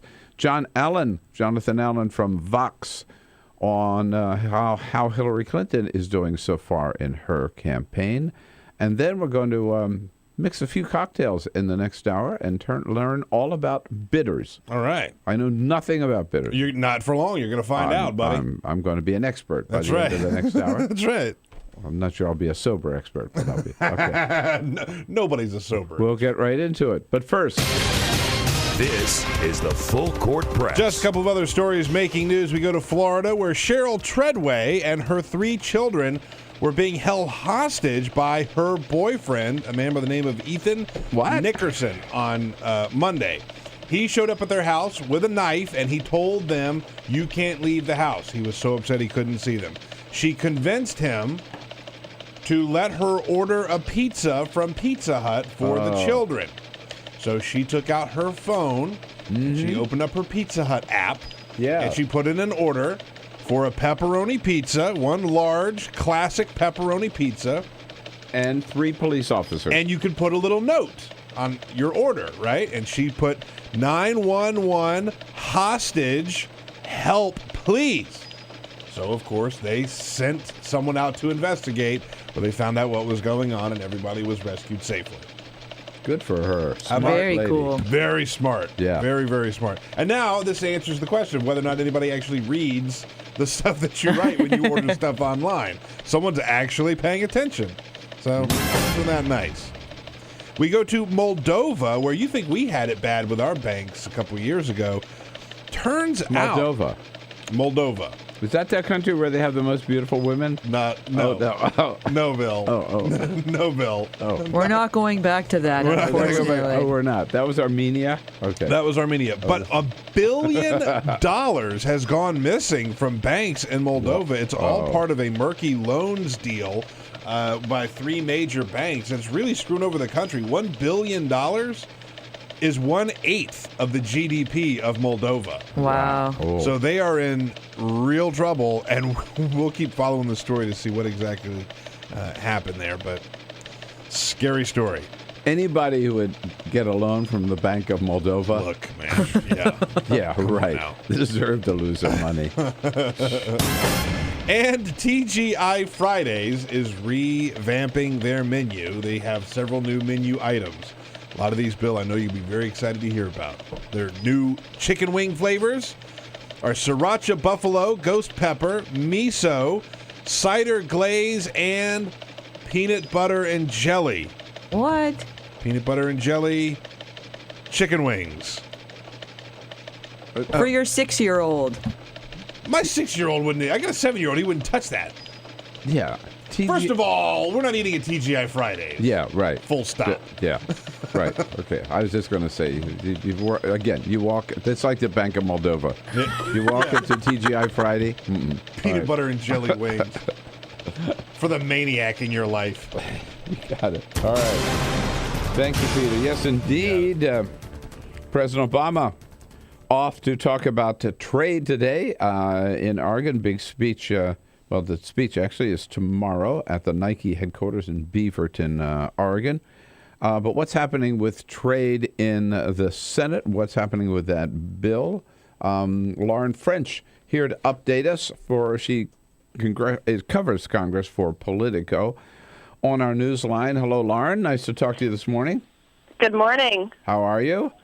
I'm doing well. Upset I'm missing this whole bitters thing later. Yes. sorry. Well, you can make it to the studio. We might save you the dregs of the bitters. Hey, so what is happening with the trade deal? Does President Obama have the votes in the Senate to get the bill that he wants on the TPP? You know, that's still really unclear. He brought in a group of Senate Democrats to the White House on Wednesday, really hoping to shore up support for his free trade bill, that TPA bill. I want to point out, that was not on the president's schedule yesterday. This is a meeting that they decided maybe we better round these people up and get them down here and twist some arms, huh? It is. That was exactly the purpose of the meeting. Senate Republicans have really been begging President Obama to push his own party on trade. This is one of those very interesting situations where in the Senate anyways, Obama has more Republican allies on trade than he does Democratic allies. Really, only 2 Democrats right now who are in the Ways and Means Committee are committing to still voting for TPA, which is that fast-track authority in the Senate. If Harry Reid, the minority leader, kind of jams up that bill against the wishes of Majority Leader Mitch McConnell. So it's this incredibly interesting bedfellow situation happening right now. And I guess what it means is that he doesn't want to win it with just Republican votes. In fact, are there enough Republican votes? I guess there are, right? If he had all the Republicans? If he had all the Republicans, but there are some Republicans who have issues with fast-track authority, so he does need Democrats, and he doesn't want, it's not as if Obama wants to be almost publicly rebuked by his own party by having no Democrats on board or having a small number of Democrats on board. Right. Do we know, I was curious about the Oregon thing, do we know where Senator Ron Wyden stands on fast track? Wyden's really critical of, some of the trade bills. He obviously was the Ways and Means chairman last Congress. He's the ranking member now, but he has been unclear about what he'll do next week if Reid does hold that bill up. But by the way, it's the Budget Committee in the Senate, right?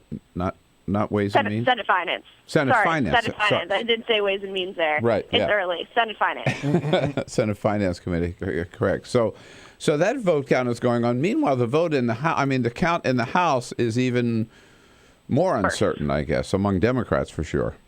It is. You have Rosie DeLauro in the Senate, or in the House. Geez, I'm all over the place. Yeah. Rosie DeLauro in the House today, who has been whipping against this really aggressively for months. She got many of the freshman Democrats on board. She has been really bending their ear. And right now, you could see a situation where Democrats don't get more than maybe 24 supporters in the House. That's not enough. Republicans have been telling Democrats for months that they need about 50 Democrats to join their ranks if they want to get to 218. And that just doesn't seem really likely at this point. There's a lot of questions about fast track. There's a bigger questions about that Pacific trade deal, which is really fast track is kind of a proxy vote because it's the process to get to a Pacific trade deal. Yeah, it was an interesting exchange at our briefing yesterday with Josh Earnest, where John Boehner has said, President Obama's got to get on the job here, right, and line up some Democrats. And Josh Earnest says, hey, wait a minute, he's the speaker. It's his job to line up votes, not the president's job. So it was kind of a back and forth as to who's responsible. But again, Boehner can't get the Democrats. Obama's going to be the one that gets the Democratic votes in the House.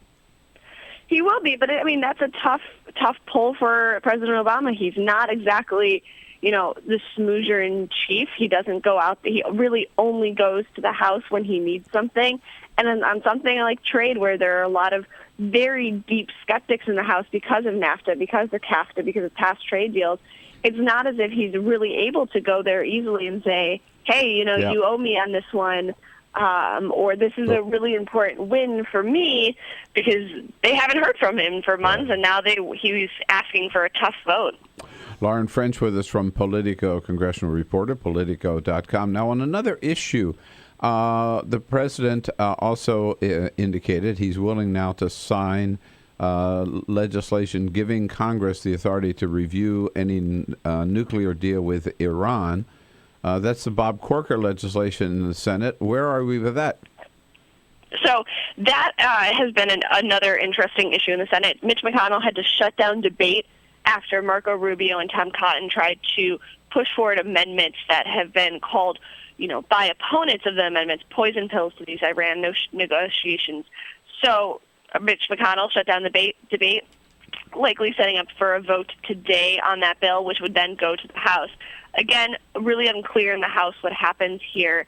Do they take it up with no amendments? There's the same conservative issues that Marco Rubio had in the Senate. In the House, do they vote straight through? So you're going to see that now. But that has created a lot of anger against Mitch McConnell for shutting down amendments, shutting down debate. That's something he said when he became majority leader that he wouldn't do, and then he was forced to do it by members of his own party. It's sort of a Harry Reid tactic, but they criticized when Harry Reid did it. Now Mitch McConnell's doing the same thing, right?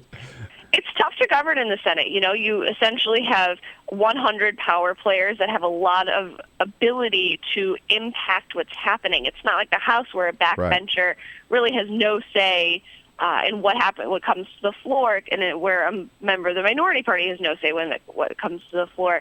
Even though Cotton and Rubio in the majority, they did jam up their own leader, and that forced Mitch McConnell's hand if he wanted to move on to trade and other issues. Well, one thing the White House has said consistently is that the president will sign this bill as long as it's a clean bill, and that they clutter up with amendments that they think might screw the deal with Iran, the president will veto it. So there's a lot riding on this vote, for sure. There is a lot riding on it. These amendments, forcing Iran to recognize Israel, forcing Obama to certify that Iran's given up terrorism. Those are, the White House has referred to them as poison pills. So big vote coming up. It has to be clean for the White House to sign it. And Congress is very focused on having some sort of approval over the nuclear deal, the deal on Iran's nuclear facilities that the president is negotiating with the P5. Well, again, with the House out of town, the action is in the Senate on two fronts. And Lauren, thank you so much for joining us this morning and bringing us up to date on both. Anytime. Thanks for having me on. All right, Lauren French with Politico, Politico.com. This is the Bill Press Show.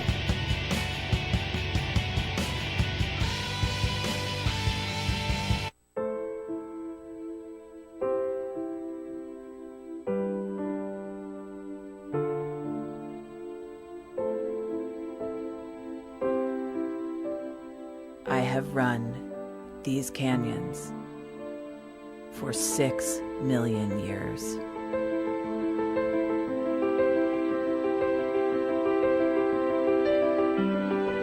I have traveled from the Rocky Mountains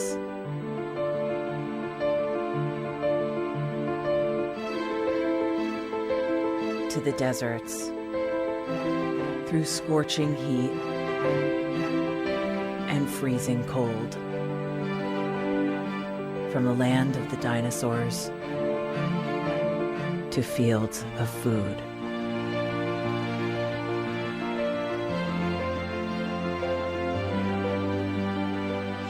I lend my hand to 7 states, 2 countries, 9 national parks, and 36 million people across an arid West.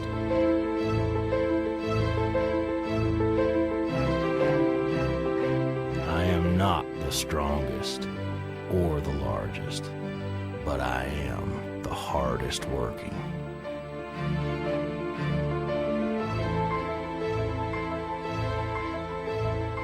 People love me. My playfulness, my beauty, my power,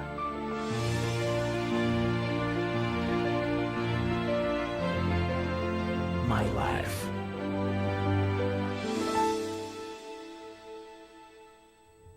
But I don't think I can offer any more. I am tired. I am tired, tapped, and tied.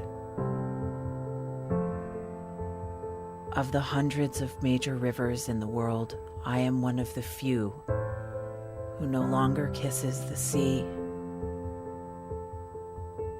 Battles to harness my soul have been won and lost.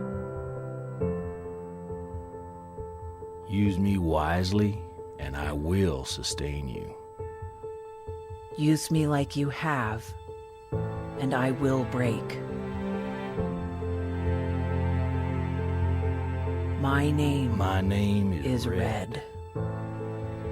The Grand River Red. The American Nile. The Canyon Maker.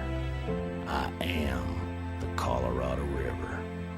And I am the most endangered river in America.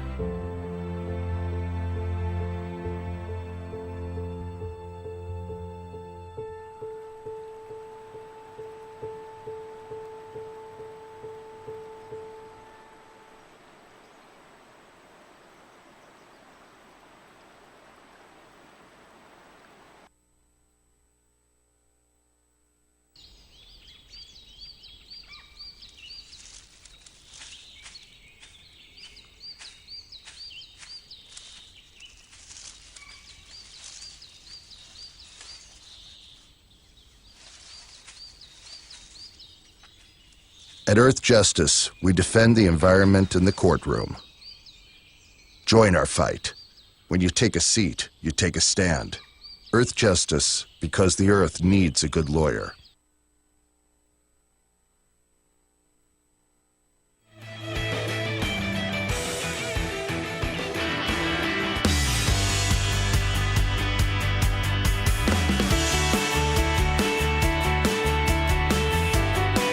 This is the Bill Press Show. All right, the headline on the Jonathan Allen from Vox joins us in the next segment here in the next half hour in the Bill Press Show. Right now, the headline in the New York Daily News this morning that the NFL probe has Brady by the balls. Yes, indeed, 253-page report out on the so-called Deflategate, or as we used to call it, Deflategate. Deflategate. Back in January. And they claim that it is more probable than not that the Patriots equipment managers, on the orders of Tom Brady, did deflate 12 out of 13, right? Yeah, or 11 out of 12. But yeah. They missed one. Right. Somehow they missed one. And that it was the actual locker room attendant, Jim McNally, who took the balls into the men's room, was there for 100 seconds, long enough to deflate the balls. And they've got some email traffic between McNally and the equipment assistant, John Jastrzemski, that this should be done because that's what Tom wanted. And the question now is, what happens to quarterback Brady, if anything? Here yesterday on ESPN is Marcellus Wiley. I'm a fan of Tom Brady, but we got to set a precedent and send a message. Minimum half a season gone up to a year. Half a season. Whoa. Peter, what's going to happen? Half a season seems a little extreme, mostly because they don't have the smoking gun. And I mentioned that a couple of times, and I don't want to make any apologies for Tom Brady because it looks like he broke the rules. I don't think that added necessarily to his how good he is as a quarterback, but he broke the rules. He broke the rules, and then he went out and he lied about it. And I think that is going to be what the NFL is going to focus on when they look at his punishment. He went out there in front of everybody on a huge stage, right, the week before the Super Bowl. Yeah. And everybody watched him give this impassioned defense saying he had nothing to do with it, and he wants to find out just as much as everybody else does about. He said he knew nothing about it, and he did nothing about it. But you know, when you've got the emails back and forth, Tom Brady would not release his cell phone, so we don't have his emails. But you got emails between the equipment manager and the locker room attendant, where they're talking about and that this is what Tom wants, and the other guy says, "Well, this is what I want from Tom in order to do this." Yeah, that's pretty convincing evidence to me. He looks guilty as hell. He really does. He is guilty as hell, right? And they got more probable than not. I agree with you. He is guilty as hell. No allegedly here on my part. And they got to do something about it. Suspend him for a couple of games. John Allen. This is the Bill Press Show. This is my computer. This is your computer. Let's go on the internet. Let's go. Click it. Yes. Okay. I cursor in between the R and the E. Pressing dot, I want you to just push the period. She's gonna love me all over again. That's it. Jamaica, here you go. Here we go. Good job. Thank you. Thank you. And I did it by myself. Feel smarter. So, I'm kind of new here, but I've noticed a trend. My human does this funny thing where she goes around and gets all my toys, and then she hides them in that basket by the door. You know, but it's always the same basket, and it's always in the same place. And then she acts so surprised when I find them, but, you know, she's putting them in the same basket. Again. It's like, hello? That's where you put it last time. You were the worst at hide and go seek.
So, same time next week?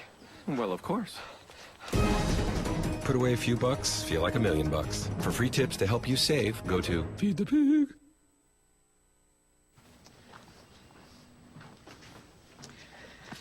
All right. I know this isn't any fun to talk about, but we should. Okay. So who's going to do what? I'll pack the dead batteries. Great.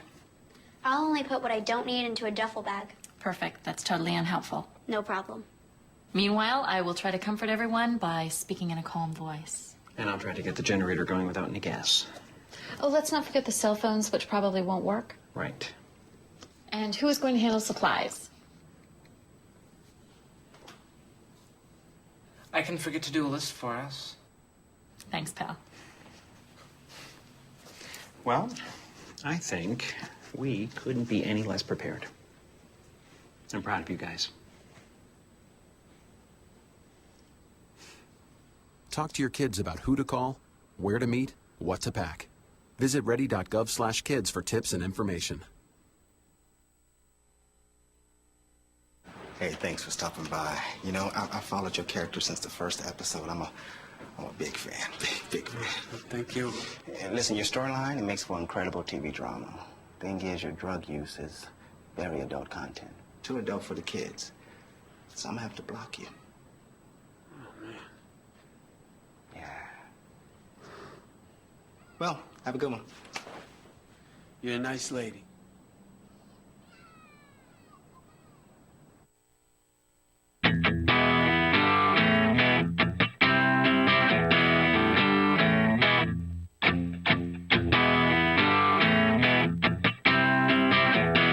The most valuable morning radio show, according to The Nation magazine. This is The Bill Press Show. All right, 33 minutes after the hour, here we go. The political front getting more and more crowded. Rick Santorum announcing today that he will announce, it's a save the date message from Rick Santorum for May 27. He will be number 7 unless somebody else or 3 or 4 or 5 more jump in between now and May 27. Could very well happen. How do you keep track of it all? You know, that's Jonathan Allen's job, not mine. He's here to tell us all about it from Vox. Hello, Jonathan. Good to see you again. Good to see you. I wonder at what point you get into Mike Gravel territory if you're Rick Santorum. I mean, it's been 15 years since anyone saw fit to elect him to anything. Has it been that long? Yeah, 2006 was the last time he won. Isn't that funny? Wow. Boy, oh boy. Yeah. Did he finish that Senate term? I don't think he did. He did finish the Senate Yeah, he term. was beat by Casey, Bob Casey. Yeah. Right. And Jonathan Allen, also co-author of the best-selling and a New York Times bestseller, HRC, with Amy Parnes. And you're working on number 2 now, right? Working on number 2. Right. Slowly but surely. Okay. We have to wait for the election. Well, Hillary's giving you lots of material. I was going to say, yeah, you certainly have now, rich material. This is only in Washington, D.C. You know, in Hollywood, it's great living in L.A. and Hollywood, as I did for many years, because everywhere you turn around, you run into a movie star, a celebrity. In Washington, D.C., you turn around, you run into a presidential candidate. You ran this morning. Your sighting was Ben Carson, Dr. Ben Carson. President Ben Carson, please. President Ben Carson. I was walking with my son to get breakfast at the local bagel shop on my way here, because if he didn't eat anything and I didn't eat anything, it would be an ugly rest of the day. And there was Dr. Ben Carson ordering an egg and cheese, bagel sandwich. Whoa! Did you do an on-the-spot interview? Right? I did not. You know what? I shook hands and I had not met him before and just said it was nice to meet him.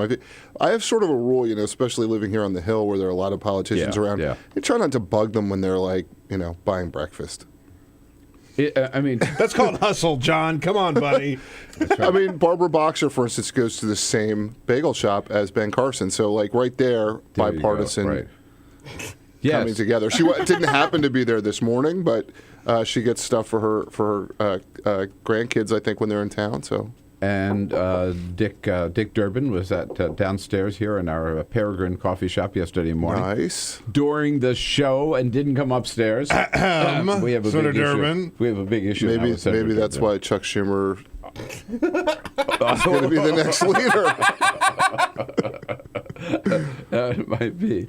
So, speaking of candidates... By the way, Chuck Schumer does not stop for breakfast. That's right. Oh, no, I'm sure. That's right. Or anything else. No. Small children, just doesn't stop. All right. So, Ben Carson made his announcement the same day Carly Fiorina did. And then 2 days later... I'm losing track of Mike Huckabee Mike is in. Huckabee, right. I was going to say, so we got 3 candidates this week. Any one of them have a prayer? No. All right, see you later, John. Thanks, man. No, I mean, Mike Huckabee has a prayer. Mike Huckabee has a prayer. Mike Huckabee could win Iowa. Pastor Mike Huckabee. He will pray. Yes, that's. Do they have a prayer of showing up the Republican convention with some delegates? I think Mike Huckabee might be able to do that. Do they have a prayer of winning the nomination? No, and certainly not the presidency. Why are they doing it? Ego. Like all presidential candidates, it starts with ego. They believe that they are the best person to be the president of the United States, the leader of the free world. That takes us a tremendous amount of ego. So I think that's number one. At times you can look at a candidate and say they want to raise an issue or they want to sell books. I don't think that's really the case with. Or they're running for vice president. Well, so Fiorina, I think, maybe running for vice president, or at least running a presidential campaign with an eye on not doing anything to disqualify herself from being a vice presidential candidate. Right. Mm-hmm. Yeah. I think we have to take these folks at their word. She wants to be president of the United States. She's running for president. Great. All in. Good scrutiny. And I think she'll spend a lot of time trying to just make sure she doesn't do anything disqualifying. Who do you consider the top tier? Jeb Bush, Scott Walker, maybe Marco Rubio. I think that's... It'll winnow down to a contest among them, do you think? Yeah, look, this is the first time, and some people will disagree with me, and you can argue it both ways, but I think it's the first time in a long time where you could see a convention come down with several candidates with some ability to affect the outcome. And I think that's, for us political followers, that's fascinating. Yeah, I mean, from your I'm not rooting for it, but, it's fascinating. I'd root for it. From your lips to God's ears, it would be nice to have a convention that would decide something. Right. Rather than confirm something, right? Yeah, no, absolutely. The parties don't like the idea of a big mess at a convention, but it has a way of I think putting forward the best candidate for the party to win. With that many candidates, that could happen this time. It could happen. Yeah, that'd be exciting. That'd be fun. Now, so I know your specialty. I must say, you're an expert when it comes to Hillary Rodham Clinton. You spent more time talking to her, reporting about her than anybody else I know. So how do you see her campaign so far? Very quiet, visit to Iowa, very quiet visit to New Hampshire, now very kind of a quiet visit to Las Vegas. Is this what we're going to see more of this, and is it effective? Yeah, I think there are a couple of things going on. Number one, she doesn't want to be seen as having a coronation, so she needs to pretend that there's a primary in the primary states. What's good for her is that most of the early primary states are also swing states in general elections. So New Hampshire, Iowa, Nevada to an extent, I think it's been trending more Democratic, but also a swing state, so you can sort of get a double benefit. The other thing that she's doing right now is running hard to the left. Which I'm not sure that a lot of people necessarily expected her to do. You saw this, if you go back in time, you see it with the marriage equality statement she made right after she left the State Department. You saw it with the rhetorical shift toward banging on Wall Street a little bit more and talking about companies that ship jobs overseas getting tax breaks. Now you're seeing it with body cameras and ending the era of mass incarceration, reversing Bill Clinton's policy from the mid-'90s. Yeah, right. And then saying she wants to go farther than Obama, using executive power to shield unauthorized immigrants from deportation. So you see this, there's this huge push to the left from her. And I think what she's doing is she's trying to make sure she's got all the Democratic constituencies lined up. And not because she's worried about a primary, but because she's going to need them in a general election. Right. It was interesting yesterday where the White House, Josh Earnest, at our briefing, was saying that the president went as far illegally, as far as he could go on immigration. No president could go farther than... And Hillary Clinton, meanwhile, is saying she would go farther than Barack Obama did, even on by executive order on immigration. Well, two things. Number one, we know her lawyers often find things in the law that other lawyers don't. And two, but I think when it comes to emails, yeah, exactly. But I think more to the point, I think that they believe that there are some areas where the implementation has been slower than it could be. Where there's, I think she feels like she needs to say she's going farther. Or further, because I guess it's a degree of difference. But I think she feels like she needs to say that in the way that Barack Obama, when he was running, always needed to say whatever he was doing was unprecedented, even if it meant it was the only time that day he'd brushed his teeth, unprecedented toothbrushing or whatever. I think she feels she needs to do that to get some attention. And this morning, there's a story, I forget where I saw it this morning, that she didn't, but Robbie Mook, who's her campaign manager. Is he the campaign manager? Said something about debt-free college, sort of let drop that this was an idea that there was. I mean, getting rid of college debt, free, not just free 2 years free community college, but debt-free college to me sounds like free college tuition for everybody. I don't know where it's going. But I'd like to see what that proposal looks like. It'd probably be pretty expensive. I mean, what does it cost? Like $500,000, $800,000 a year to send your kid to college? Yeah, that's where we're at now. That's where we are now. And I went to the University of Maryland back in the days when, you could conceivably pay for it yourself. I didn't, but you could. Yeah, but he dropped this little bomb and everybody was saying, well, she hasn't said it yet, but whoa, this could be a radical kind of thing. I mean, if you can find a way to finance it. I mean, the question is there a way to bring together, I think one of the questions is there a way to bring together the lenders and the universities and the government to try to find ways to at least reduce the cost of college? Because for the lenders, it doesn't make sense if you have people defaulting, right? So maybe there's a way to bring that down. I don't know how you do debt-free college. I can imagine that's an inexpensive. And the colleges have to do something about reducing the tuition, and Well, they have no incentive to do that. No, not today. Right, exactly. The other question is President Bill a help or a hindrance to the Hillary campaign? Hold that thought, and we'll get your answer when we come back here on the other side of the break with Jonathan Allen from Vox. 866-55-PRESS is our toll-free number. We'll be right back. This is the Bill Press Show.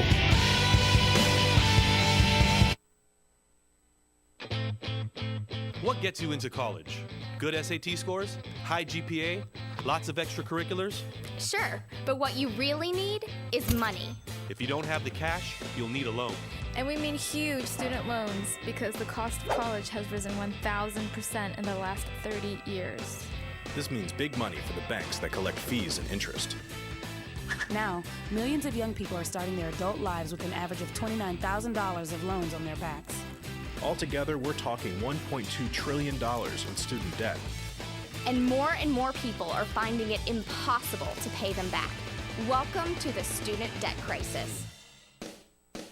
The increasing demand for higher education and cuts to state funding gave colleges a huge incentive to keep inflating prices. I graduated about a year ago, currently in $35,000 of debt. I am in debt about like $25,000. I owe $23,000. I owe over $50,000 in student loans. 38.8 million Americans owe money on a student loan. And the biggest names in banking are making huge profits off the booming student loan industry. Sallie Mae, the largest provider of private student loans, made $949 million last year. They only give you about 6 months to look for a job. You have to start paying back the loan. It's very pressuring, especially nowadays. It's very hard to find a job. Over half of the students graduating in 2012 could not find a decent paying job. They either had low-wage jobs or unpaid internships or were unemployed altogether. So you can't make the payments. You start incurring late fees. which makes the loan even harder to pay off. And it stays with you for years, even decades. Right now, a third of the people who started repaying their loans are delinquent or in default. That's 13.7 million people, more than the populations of Chicago, New York, and San Francisco combined. Worse, it's not just the borrowers who are in trouble. Many loans require co-signers. So if the student is unable to pay, that co-signer, a father, a mother, or a grandparent, is now on the hook. Even a grandparent's Social Security benefits can be garnished to pay the loan. We should have an answer to this. If you get really behind in your car payment or your credit cards, you can file for bankruptcy. But Congress has made it nearly impossible to discharge student loans through bankruptcy. Big institutions make big profits while students try to make ends meet under crushing debt. Is this how we want our education system to work? The whole point of going to college is to get the career you want, but lately I've been discouraged because no one can afford school. You get a job just to pay off your student loans. We need higher education, not higher debt. Sign up to end the student debt crisis at higherednotdebt.org.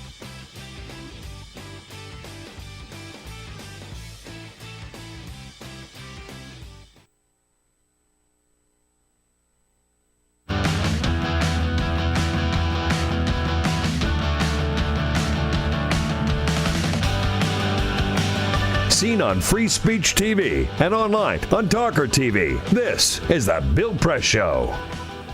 13 minutes before the top of the hour, here we go. Jonathan Allen in studio with us from Vox at Vox.com. I mentioned, Jonathan, that former President Bill Clinton has said, his wife running for president now for the second time, that he'll be very happy with the role of backroom advisor and just sort of stay out of the way and give them the best advice he can behind the scenes. And yet, this week, he is in Africa. Marrakesh. Because there's never any odd trading going on in the souk in Marrakesh. All right. Cynthia McFadden from NBC happens to be along for the ride, and she has a chance to ask him a question about, now, what about all these $500,000 speeches you've been giving? She's now running for president. Will you continue to give speeches? Oh, yeah. I got to pay our bills. I also give a lot of it to the foundation every year. We got a lot to do. All right. So, yeah, he says, sure, I'll give those speeches because he's got to pay his bills. Well, it's rough when you're dead broke coming out of the White House. Look, I think in a few seconds you can cue the stories that say Bill Clinton is trying to sabotage Hillary Clinton, that there's some subconscious thing that makes him want her to not be president. I sort of thought that was a little ridiculous in 2008, and I still think it's probably not true, but I think we're going to start to see those stories pretty soon. Maybe he doesn't want to be a historical footnote because should she win the presidency, that's what he would be. We can hear my 3-year-old out in the other room, and what he would learn in school is about the first woman president, and Bill Clinton would be... he was her husband who was president first. At one time, right. Yeah, but I mean, she's no Lurleen Wallace. She becomes president of the United States, she'll be taught in history books. But there is, obviously, I think he doesn't want to sabotage, but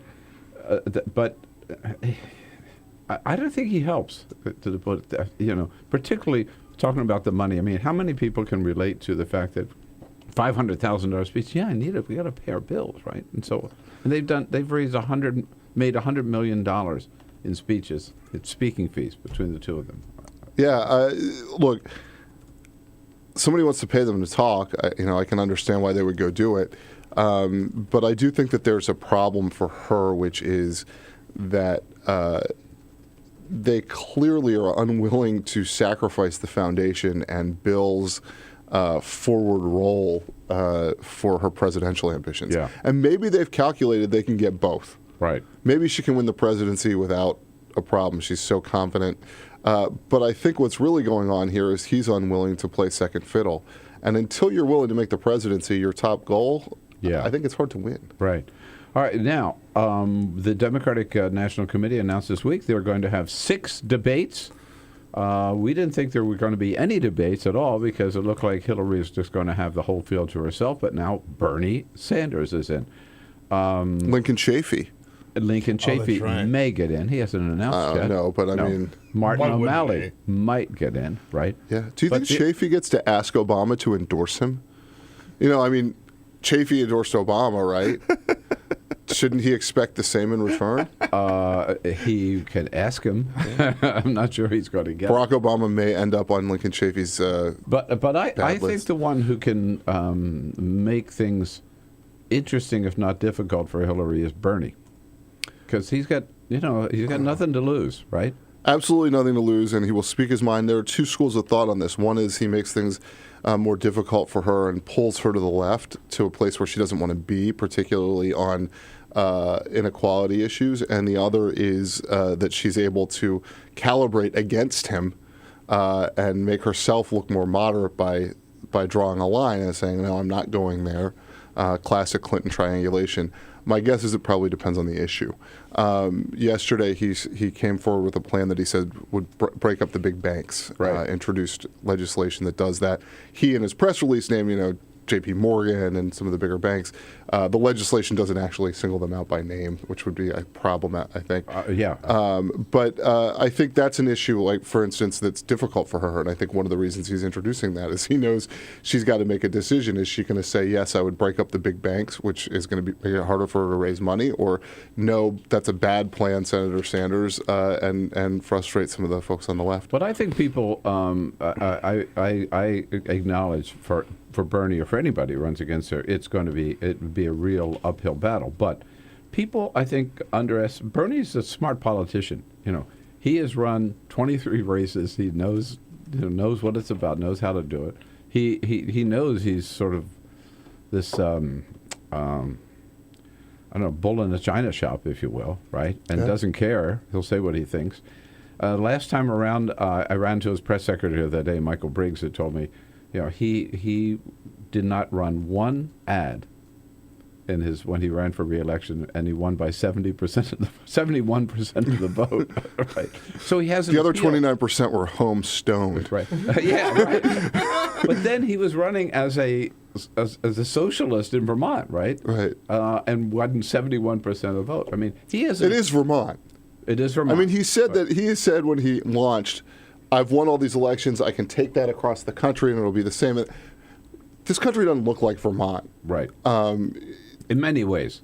In many, many ways. Right. I mean, look, Ben and Jerry should be everywhere, but the whole country shouldn't be white. My point is, I think he has an appeal beyond just Democrats. Bernie has an appeal among independents, and I mean, even some Republicans, just by this anti-Wall Street rhetoric. But that doesn't help him in a primary.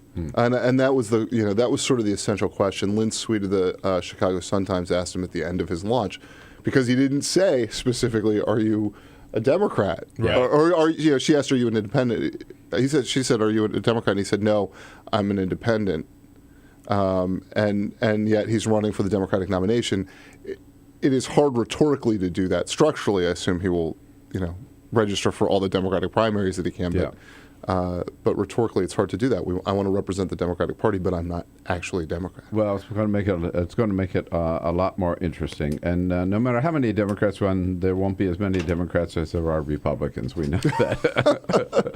It's a tour bus. It is a tour bus by the whole thing. All right. Well, your son there, Asher? Yes, Asher. He just looked in. I think he's ready for Daddy to take him. There he is. Hi, Asher. Hi, Asher. Hi, Asher. All right. That's good. Thanks, Jonathan. Thanks for coming in. Take care, Bill. Thanks for bringing your helper today. Okay. All right, Thanks for bringing yours. Yeah. This is the Bill Press Show.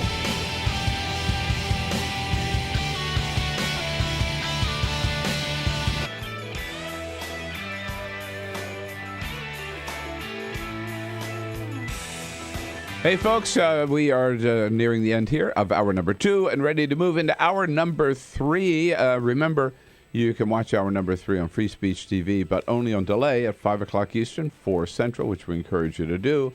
But if you want to stay with us right now and watch the show live, you got to jump over to our video stream, youtube.com/TawkrTV. Bitters, what are they all about? You hear about them in cocktails or something? We're going to learn about them at the top of the next hour. And then we're going to talk about Chicago having to pay out a massive $5.5 million for police abuse in that city. Stay tuned for hour number 3 on free speech and TawkrTV.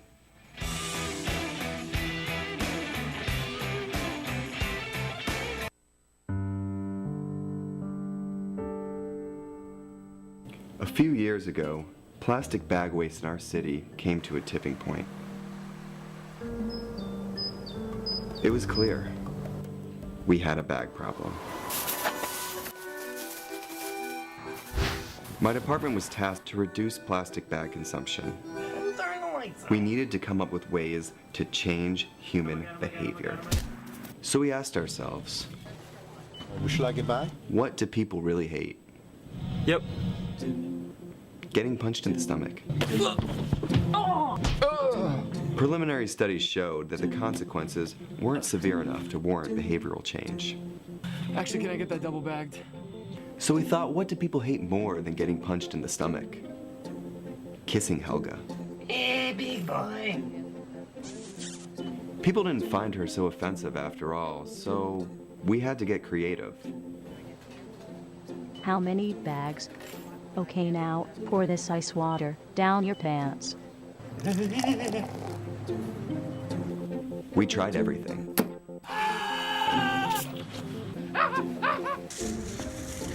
Eat this rat. Defuse this bomb. Even fighting your clone. After blowing through millions of dollars of government funds on research, I came up with a brilliant idea. Why don't we just charge 5 cents per bag? That's a stupid idea. Would you like a bag? Yes. 5 cents a bag. 5 cents? 5 cents? Do I still have the option of getting punched? Honestly, I don't know how everyone else missed it. Why don't you just get a reusable bag?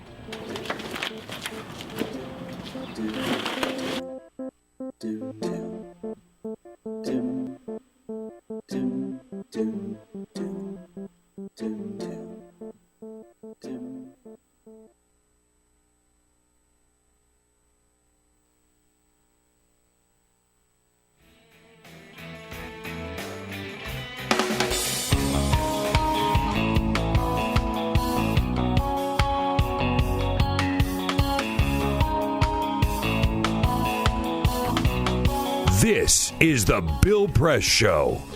All right, here we go. We're going to talk bitters at the top of the next hour with a group from Casa Luca restaurant. President Obama's got an interesting schedule today. Busy on both coasts. He gets a briefing this morning with the vice president. This afternoon, about 2 o'clock, he will present the Commander-in-Chief trophy to the United States Air Force Academy football team. And then shortly after that, he leaves the White House for the West Coast. With the time difference, he gets to the West Coast, to Portland, Oregon this evening, in time to have a fundraiser for the DNC tonight in Portland. Tomorrow he talks trade at Nike and then goes on to South. This is the Bill Press Show.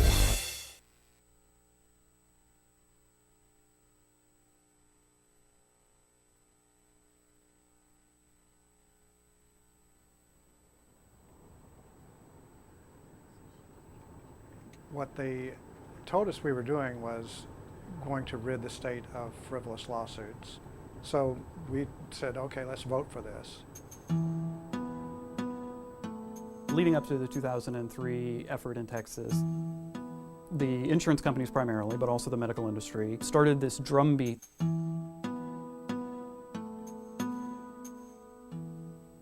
They were alleging that medical malpractice lawsuits were soaring and the cost of healthcare was going way up. They barraged the citizens of Texas with these frightening, scary messages that we were in some sort of crisis. But the reality was that simply wasn't true.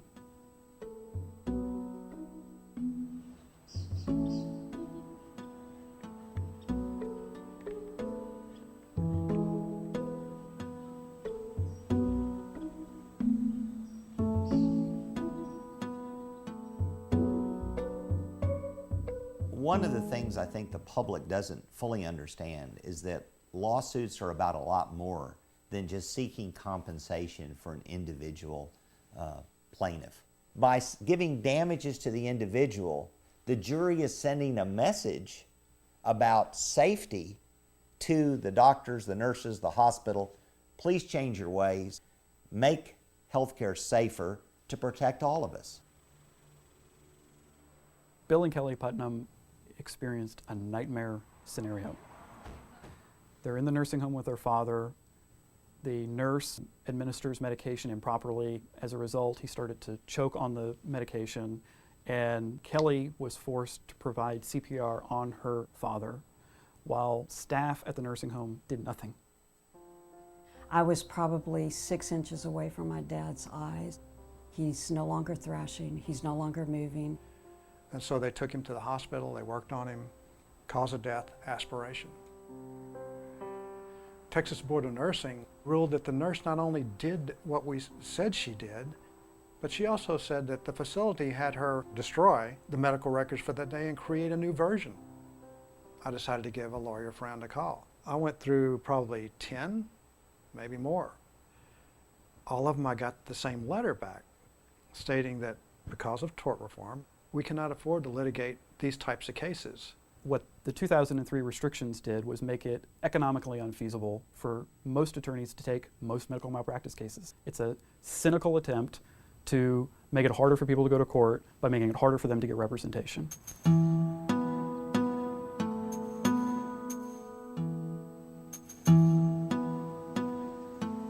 I do remember when Patricia Whitman first contacted me, because as a cardiologist, I was pretty outraged when I looked at the medical records.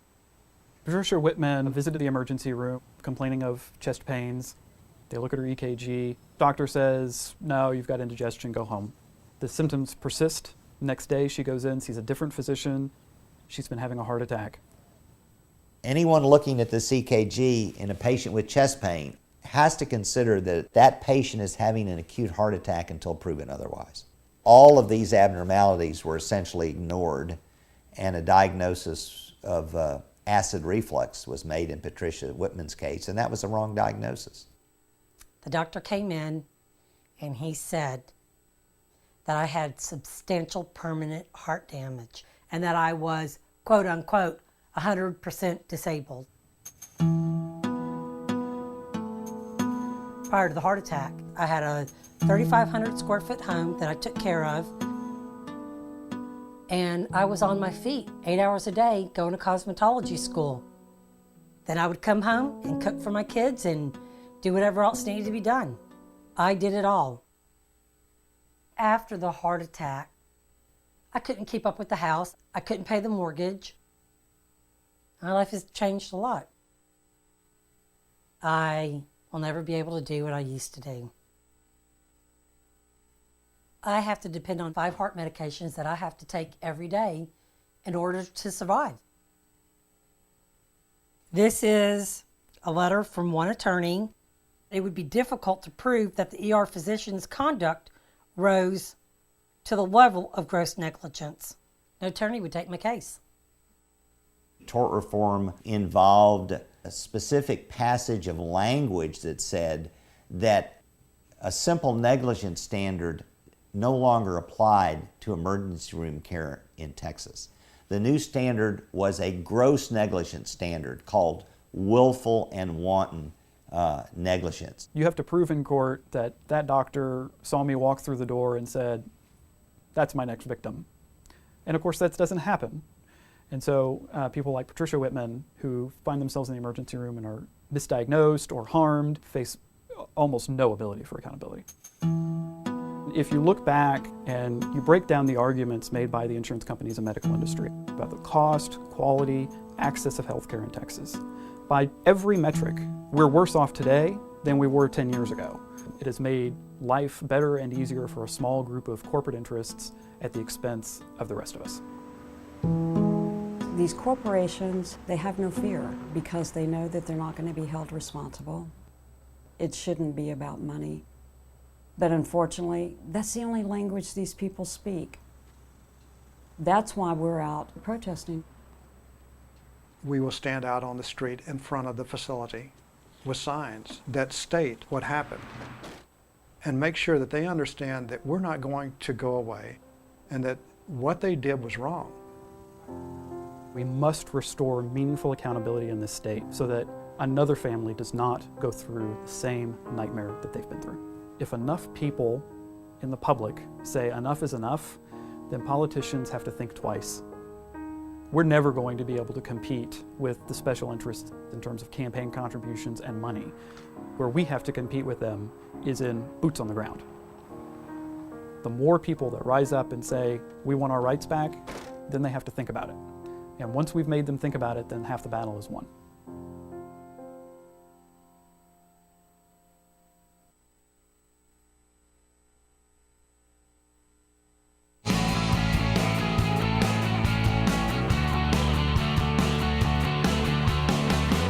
Broadcasting around the nation, on your radio, on your TV, and online. This is the Bill Press Show. NFL official report says Tom Brady knew it and Tom Brady did it. Deflategate is back. Now the big question is, what happens to quarterback Tom Brady? Hey, hello, everybody. Here we go. It is Thursday, May 7th. This is the Bill Press Show. Bill Press and Friends coming to you live from Washington, D.C. We're booming out to you from our nation's capital, nationwide, coast to coast, on your local progressive talk radio station. We are there with you. Don't forget, if you don't have a local station near you, you can always find us on the radio from the TuneIn app or the iHeartRadio app. Both of them are free. Download them and stay with us. We're also coming to you nationwide on Free Speech TV and worldwide on our video stream, youtube.com/TawkrTV. Enough politics, enough serious news of the day. Time to kick back and get into something maybe more people can even identify with. All right, here's the question. Bitters. Now, I must say, I'm not a stranger to bars or restaurants or to cocktails, but I have no idea what bitters are, why they're important, what it's all about. That's why I'm looking forward to this segment here to find out why they're important and what kind of good cocktails you can make using bitters. And we've got two experts to help us do that today. Let's start with Casper Rice, who is the corporate wine and beverage director for the whole restaurant group of Chef Fabio Trabocchi, right? That's right. And the three are Fiola Mare, which is a phenomenal restaurant in Georgetown here in Washington, focused on seafood, right? Yep. Casa Luca. Casa Luca, yep. Downtown. City Center. And Fiola. And Fiola. The flagship restaurant in Penn Quarter. Casper, welcome. Nice to see you. Thank you. Thanks for having us. With the bar manager for Casa Luca, Robin Miller. Hello, Robin. Thanks for having me. I appreciate it. Yeah, thanks for getting up early, guys. So let me ask, guys, what are bitters? So bitters are kind of an extract made with high-proof alcohol, certain kinds of barks, fruit rinds, pith, and water. So many different ways to make them. There are different kinds of bitters? So many different kinds, yeah. You can make your own bitters, which are what we prefer to do in the restaurants. Let me get a little close to that microphone. Sorry. There you go. That's right. Yeah, go ahead. And so in my mind, I think bitters are kind of an ingredient that kind of bridges a lot of different flavors. Very commonly used in Manhattans, but across the board, I think for most cocktails, they're very good at making flavors blend together and really pulling out, extracting flavors within a cocktail. Do you need bitters for every cocktail, Robin? No, not so much. I mean, like, you're looking mostly at classic style drinks, specifically when it comes to bourbon or whiskey or rye. You're talking about like a gentian-based bitters spectrum for the most part. But I mean, looking back at like classic gin martinis, they use orange bitters, originally. So we're talking about like, it's all over the board. But typically you're going to see them used mostly in a booze-based cocktail, not so much with a citrus or a sour. So I mean that's kind of the realm that bitters kind of lie in. So not like a vodka tonic or not like a gin and tonic. I mean, you could do whatever you want. Whatever bitters Yeah. you decide to create could fit in any drink you want. I mean, But it's not typically really not, right? Typically not. Yeah, we're talking. I mean, like bitters. Typically, like when I make a cocktail, we're talking about like old fashions, Manhattans. Yeah. I throw orange bitters in all sorts of drinks just because it is delicious. But like Cosmos or anything you can think of. But that's kind of where the usefulness of them lie in that classic boozy cocktail with a spice undertone, you know. And that's the spice that comes from the bitters, huh? Exactly. Okay. Yeah. So what do we got here today? What are we making today? We can't do every single cocktail you can think of, but so we brought a couple ingredients for drinks today. One, we're just going to make a basic pisco sour. Pisco sour is a very, very classic drink using a liquor from Peru. So we brought Pisco Porton, which is a fairly high-end pisco for this drink. Okay. It's egg white based. It's a sour, meaning it typically has equal parts sweet and citrus sour to it. It's a really delicious drink. And then on the other end of the spectrum, we brought a boozy cocktail ingredient. It's one of my originals called the Ode to Peychaud. So we're using rye whiskey with a little bit of Peychaud's bitters, a little bit of sugar, and Genepi, which is like an alpine aperitif from the Swiss Alps. Mm-hmm. Whoa! All right, let's get started. Which one's first? Are you guys each going to make one? I think Robin's going to take the lead on both of these. Oh, okay. All right. Good. So we'll start with the pisco sour because it's kind of the most annoying because it is an egg white. Can you do it while you're sitting down? So you're near the mic? No? That'd be really awkward, but all right, I'll do my best. Okay, yeah. So pisco sour, pisco is it's considered typically a brandy in terms of the ingredients. And between Chile and Peru, there's actually quite a discrepancy on the style and type of pisco developed. But this one is going to be really smooth. And so this is a sour, meaning it's equal parts sweet and sour with 2-ounce booze overlay, and it's going to be good. But this one actually incorporates an egg white to give it a really nice foamy froth. Oh. So it's going to be fun. All right, good. And you got all the ingredients here. What are we putting in now? So we just did the pisco. This is going to be the lime. Lime juice, huh? Yes, sir. Just regular lime juice, okay. Are you watching this, Casper? You make sure he's getting all the ingredients right. Oh yeah, he's nailing it. Oh, dining. Now what was that? That's simple syrup. So it's just basically sugar water. Okay, all right. And this is kind of the annoying part, is the egg white. Oh, you're really going to take it? Oh, well, egg white cocktails, they take a little bit longer to make because of the nature of them. Mm-hmm. Because you have to whip it. You have to whip the egg white. Right. Okay, so we're actually putting the egg white right into the cocktail, not the yolk. That's why you can have this for breakfast because of the nutritional value. Oh, that's good. That must be it. That's the idea behind it. Okay. All right. I didn't bring anything to wipe my hands with, but that's cool. So you have to shake this for actually kind of a long time. Like, typically it's over a minute, but I brought this little spring with me so it takes less time. It'll whip it faster. And it's actually expanding as I shake it, so. But you put the egg white in there, and then you don't like use a whisk or anything. You just It's essentially doing the same thing. Right. I don't know. Sounds like you, Bill. This is normally like a 6:10 segment. I don't. How's it look? No, it's looking pretty good actually. Oh, okay. Just about ready. I'm gonna go ahead. So you start with a dry shake, which means no ice, just so you can whip it properly. Mm-hmm. Oh, I got it. And then once you add the ice, so you don't want to over-dilute it. It's kind of the thing here. I have to tell you, oh my! This is impressive. It is. I mean, this is like a Cirque du Soleil act or something. You can skip the gym after you make this drink. Don't give me all that credit, please. Okay. All right. So I'm gonna go ahead and. This is the pisco sour, right? Pisco sour. Whoa. So it's got this great, beautiful froth on top. Mm-hmm. And for a classic pisco sour, it requires Angostura bitters. Oh, I was going to ask you what happened to the bitters. So that's what you do. So this is a little. It's a trick I picked up from Jeffrey Morgenthaler, actually, a famous cocktailer, where you put the Angostura in a spray bottle, and you can mist it on top. But if you want to add like an extra fun element, you can actually flame it. Oh my God! So. Uh-oh. Oh my goodness. Because bitters are high proof, made from grain alcohol. Yeah, Angostura sits at about 44% alcohol. So if you want to go ahead and try this, I don't know who's tasting this, but it's going to be good. I'm not going to drink that whole thing. You can have a sip. No, feel free. Yeah, no, please. Is somebody else going to join me over here? Casper? It's got to be 5 o'clock somewhere. Yeah. It's always 5 o'clock here.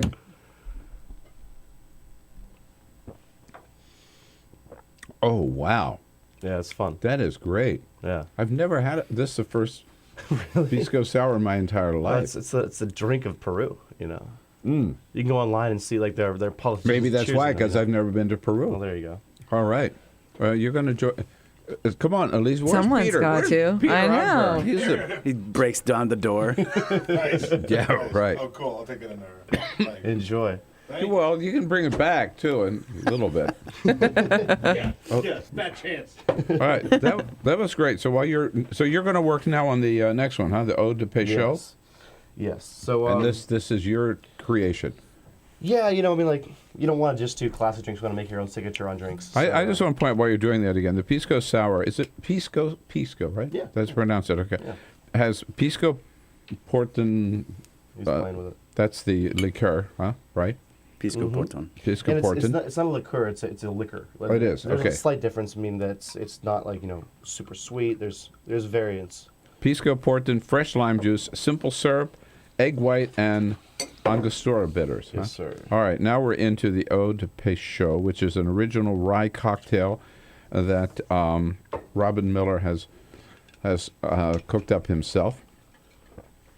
So, Casper, I saw that you have, while you're doing this, you have 18, when you were at Little Washington, 18,000 different wines in your bottles of wine in your wine cellar? There were closer to 20,000 like bottles, but just I think 3,000 selections.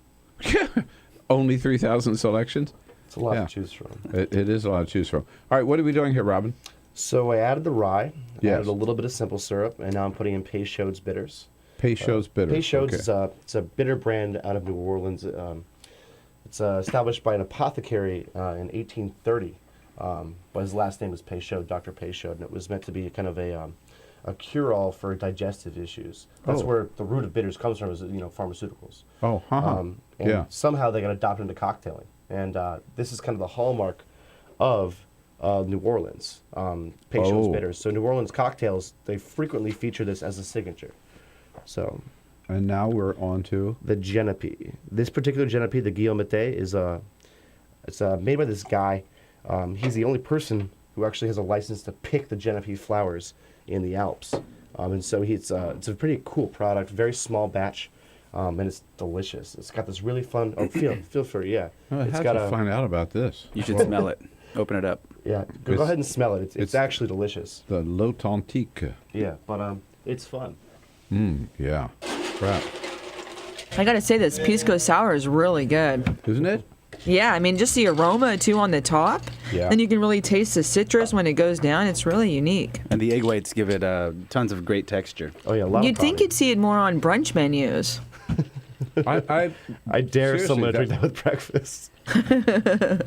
No, that would be, it should be on a brunch. Yeah, for Sunday brunch, it's perfect.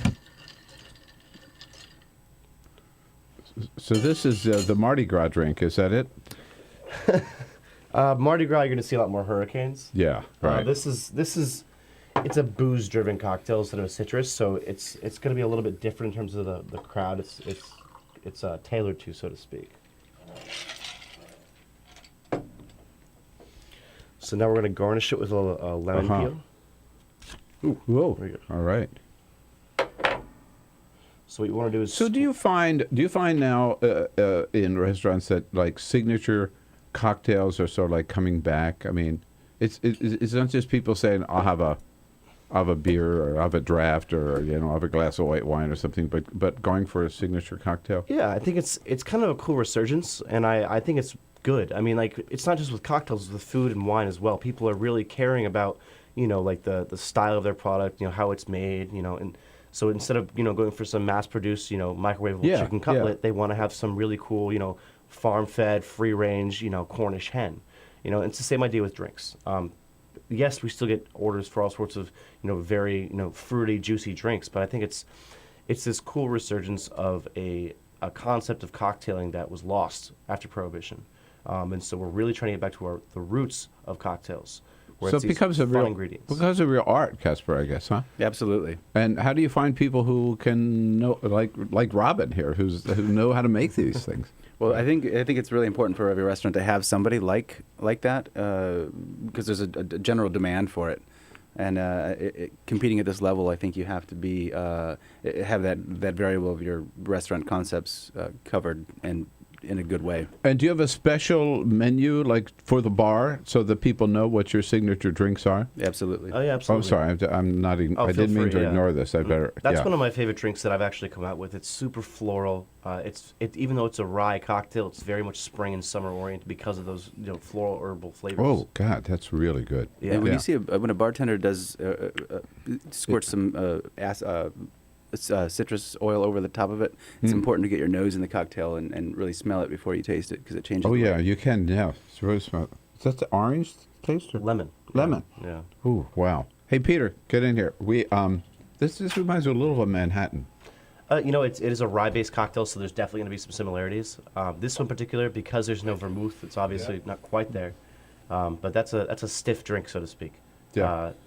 2 ounces. That's awesome. 2 ounces of rye and ½ ounce of Genepi. It's going to be strong. But so I want to come back to the people. If people don't know what these cocktails are available, you give them like these are our signature drinks. Oh yeah, I mean like that's kind of the fun part about it is it's almost like re-education because I feel like a lot of people the 80s and 90s and early 2000s drinking off of a quote martini list, which is kind of like a funny joke in and of itself. Martinis are not. It's not what it is. Yeah.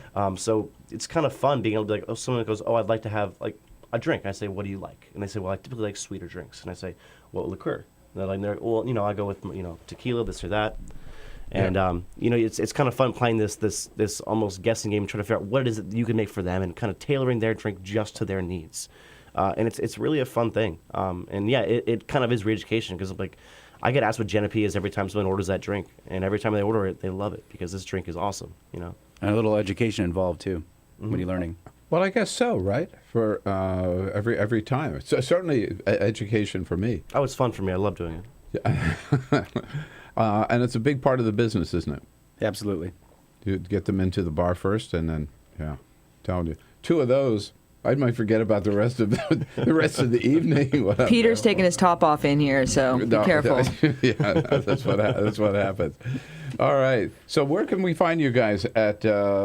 I'm just looking. CasaLucaDC.com, huh? Yeah, that's our website. You can also follow us on Twitter, Instagram. Same handle, CasaLucaDC. And then our other restaurants are respectively Fiola Mare DC and Fiola DC.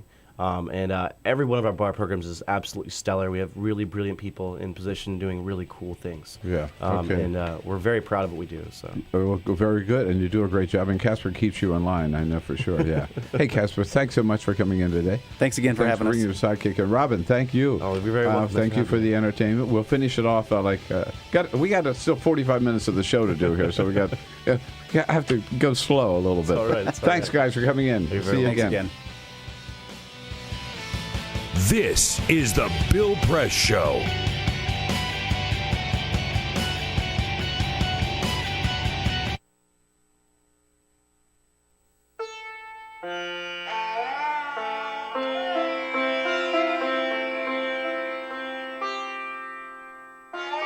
They called her Little Sanju. She was born in a village at the foot of the Himalayas, the smallest of 7 brothers and sisters. My family was very poor. To get by, we raised cows and we made small things for tourists out of bamboo. But we were always hungry, and no matter how hard he tried, my father was always in debt. When I was 11, my father told me I had to go to work making carpets. I had to leave with a man who took me to the carpet factory. The broker who took me away got paid, but they never paid my father anything. I made knots from 4 in the morning until 8 at night. There was never a day off. I was always hungry. I cut my fingers while weaving and had to weave with cut fingers. My hands began to look like my grandmother's. I cried every night. I thought the rest of my life would be only this. It takes 1 million knots to make one 8x10 rug. In the 1990s, 1 million children were enslaved making carpets in South Asia. Then a hero entered the picture. It was you. If you knew how these carpets were made, you would no longer think they were so beautiful. And if you could choose a better rug, your buying power could end child slavery in the rug industry. From that simple idea, Goodweave was born. Here's how it works. To earn the Goodweave label, companies agreed not to employ children. Goodweave makes sure by conducting surprise inspections. When children are found, Goodweave helps them. 2 years ago, a Goodweave inspector named Jonah found me in the factory. When I saw him, I was scared, but Jonah put his arm around me and told me it would be okay. Jonah took me to Hamrogar, a home for rescued carpet kids run by Goodweave. I'm the first person in my family to ever go to school. Today, thousands of children like Sanju have been educated and rescued by Goodweave. And because you chose the Goodweave label, 3/4 of those million children weaving carpets are now free. And Sanju? With Goodweave's support, she's able to attend her village school and live at home where she belongs. Now that's a beautiful rug that tells a beautiful story. Stand with Sanju. Insist on the Goodweave label.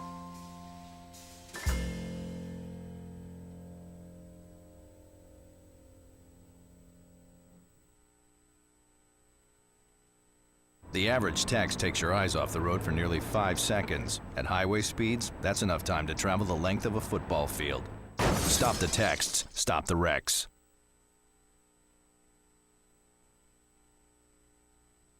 What the frack? What the frack? What the frack? What the frack? President Obama, are you fracking kidding me? Reopen the EPA studies. In Texas, Wyoming, and Pennsylvania. Fracking pollutes our oceans. Fracking poisons our water. Fracking makes climate change worse. Fracking relies on toxic chemicals that cause cancer. Ban fracking now. Ban fracking now. Go on. Ban it. Ban fracking now. Please. This is the Bill Press Show. Hey, here we go. Boy, hard to get back to serious work after that. What were we saying? Let me just say now I sort of know what bitters are all about, and Yeah. I appreciate the fine touch that they add to a good cocktail. Yeah. And next time I go into a restaurant or a bar, maybe I'll be a little more informed on what to order. There you go. That's a big, that's a big part of it. Yeah, That's why I absolutely. said, you have to know. People are drinking smarter these days. It's nice that you know this when you go in. And if you have a guy like Robin Miller mixing your drinks, amazing. It's almost worth the price of admission just to watch him do it. Just to watch him do it and explain how he's doing it. That was fun. And we'll go back to the serious news of the day when we get This back here on is the Bill Press Show. Show.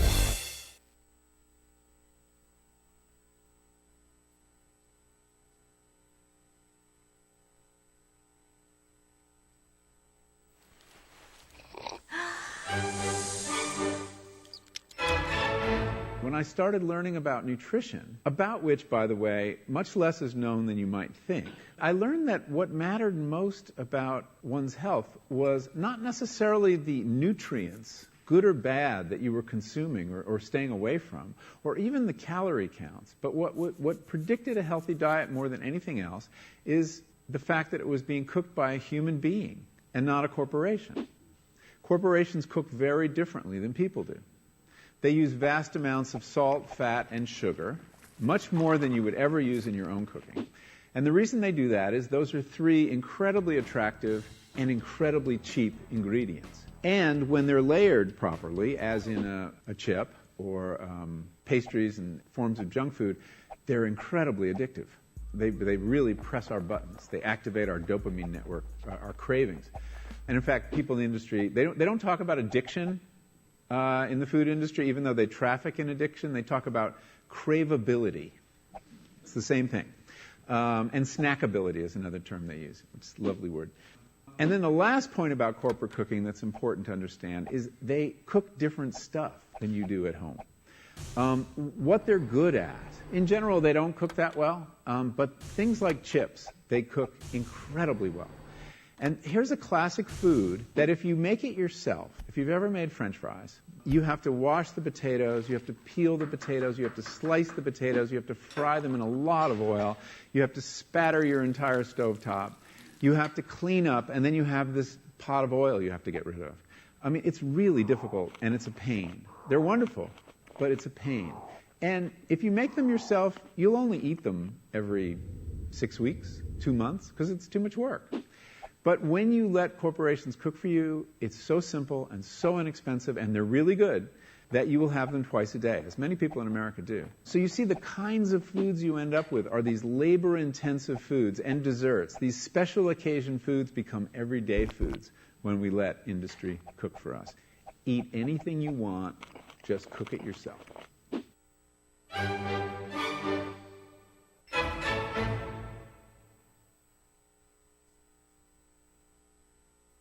So, I'm kind of new here, but I've noticed a trend. My human does this funny thing where she goes around and gets all my toys, and then she hides them in that basket by the door. You know, but it's always the same basket, and it's always in the same place. And then she acts so surprised when I find them, but, you know, she's putting them in the same basket. Again. It's like, hello? That's where you put it last time. You were the worst at hide and go seek.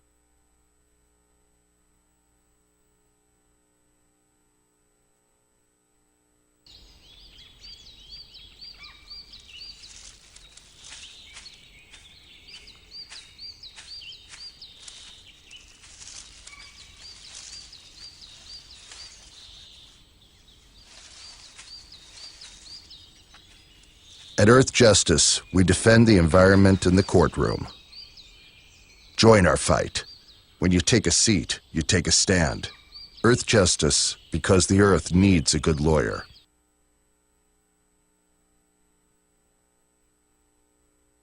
The average text takes your eyes off the road for nearly 5 seconds. At highway speeds, that's enough time to travel the length of a football field. Stop the texts, stop the wrecks.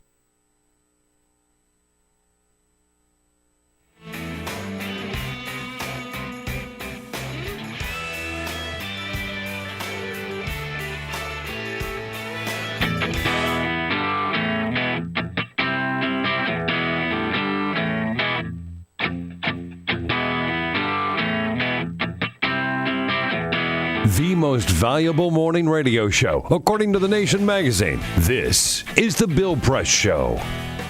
Here we go at 33 minutes after the hour on this Thursday, May 7th. It is The Bill Press Show, Bill Press and Friends. Here we are in Washington, D.C. with the news of the day. I want to talk about the Patriots, but first we've got to mention this. It's a very big story, and particularly thinking of all of our good friends out of WCPT in Chicago.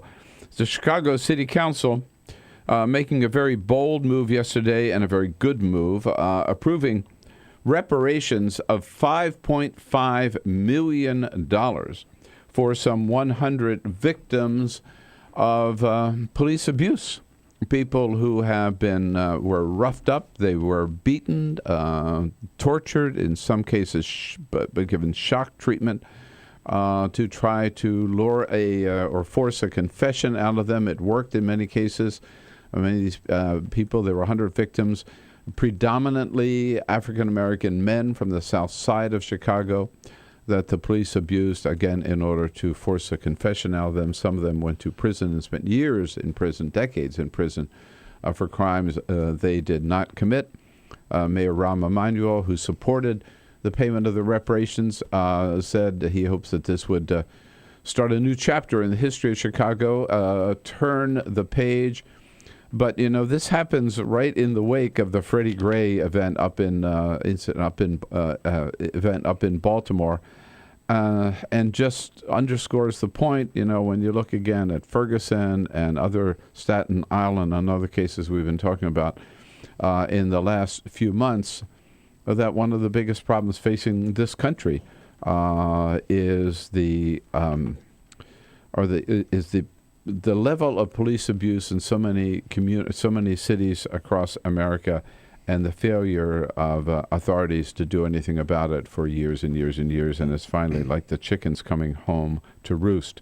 This $5.5 million, by the way, Chicago agreed to pay yesterday, means that the city now has paid out $100 million in reparations to victims of police abuse. Wow. $100 million. So much. Yeah, right. Now, don't you think that some better training, maybe body cameras for cops, but particularly the training and better recruitment methods would result in would end with a much better result at a lot less cost. I was going to say, we don't talk about that. A lot cheaper than $100 million, right? We don't ever really talk about that. Just get the right people on the job and to teach them how to do their job without resorting to picking up a gun or to excessive use of force first. Yeah. Yeah, I mean, look, there are obviously more important issues at play, like preserving the life of people who are dying at the hands of cops. But when you look at the financial cost of this, that's staggering. That's a staggering amount of money. And if you think about it, yeah, body cameras would probably cut down on a lot of that money. Yeah, so good for Chicago doing the right thing. It's just too bad that they had to come to this. And I think, President Obama said it last week too. This is nothing new. We should not be surprised when we see violence break out in an American city. And the New Yorker this week has a very good article. Their lead article in the Talk of the Town points out that since like the 60s, every single incident of violence breaking out, together with looting and fires and all of that, in an American city, with one exception, the assassination of Martin Luther King Jr. Otherwise, every single one of them has been the result of excessive use of force by police department. It is a reality and a problem that we finally have to deal with. Hear more about the Chicago thing in the next few days, I am sure. And meanwhile, the other big news of the day is Deflategate. Oh, boy. Yes, we called it Deflategate back in January. You remember how it happened? There were just rumors and complaints on the part of the Colts that the Patriots in their game against the Colts might have cheated by having less air in the footballs than is required by NFL regulations. At the time when those rumors surfaced, Tom Brady, the quarterback of the Patriots, of course, denied that he knew anything about this. He stood up in front of reporters on January 23rd and said this. Everyone's obviously trying to figure out what happened. I think that's the main thing over the last couple of days. It's trying to figure out what happened. Like I said, I was as surprised as anybody when I heard Monday morning what was happening. Man, was I surprised. Gosh. I didn't know nothing. I never heard anything about this. I didn't know nothing, and he says, and I didn't do nothing. I didn't, have any, I didn't alter the ball in any way. He's in the wrong profession. He should really be in politics. He's awfully believable, isn't he? He should really be in politics. He just lied with that smile on his face. I am innocent. I didn't know anything about this. Well, there is a report out now from the NFL. Attorney Ted Wells was asked to do this, to look into this. He came out with his report yesterday, 243-page report, where he says basically that Tom Brady is lying. Or at least he says his statements are implausible. Yeah. Because he said, looking at the evidence, it is more probable than not, that's his phrase, more probable than not that the Patriots knew what they were doing, did it, they did deflate the balls, they did break the rules, and he doesn't say what ought to happen to them, but that's he says is the evidence, and he lays the blame for the most part at the locker room attendant, Jim McNally, and the equipment assistant, John Jastremski. And according to the report, Jastrzemski told McNally, this is what Tom Brady, this is what he wants. He wants a little less air in those balls. McNally takes the footballs into the men's room. 100 seconds later, he emerges, apparently, with the somewhat deflated balls, and Tom Brady gets his way, and Jim McNally gets some signed footballs and some jerseys and some other gifts from Tom Brady for doing his dirty work for him. This whole thing stinks to high heaven. It does stink to high heaven, yeah. So it was a big talk, of course, yesterday on ESPN. Dom Graziano talks about what kind of evidence they've got. There's a mountain of circumstantial evidence, and it's in text messages between Tom Brady and the people who were in charge of handling the game balls on game day. And it's clear, it paints a clear picture that Brady is involved at a very, very intricate level on what pressure these game balls are inflated to and the procedure for doing it. Brady, the quarterback, is involved, right? The best quarterback the reigning of his Super Bowl generation. MVP. Yeah, right.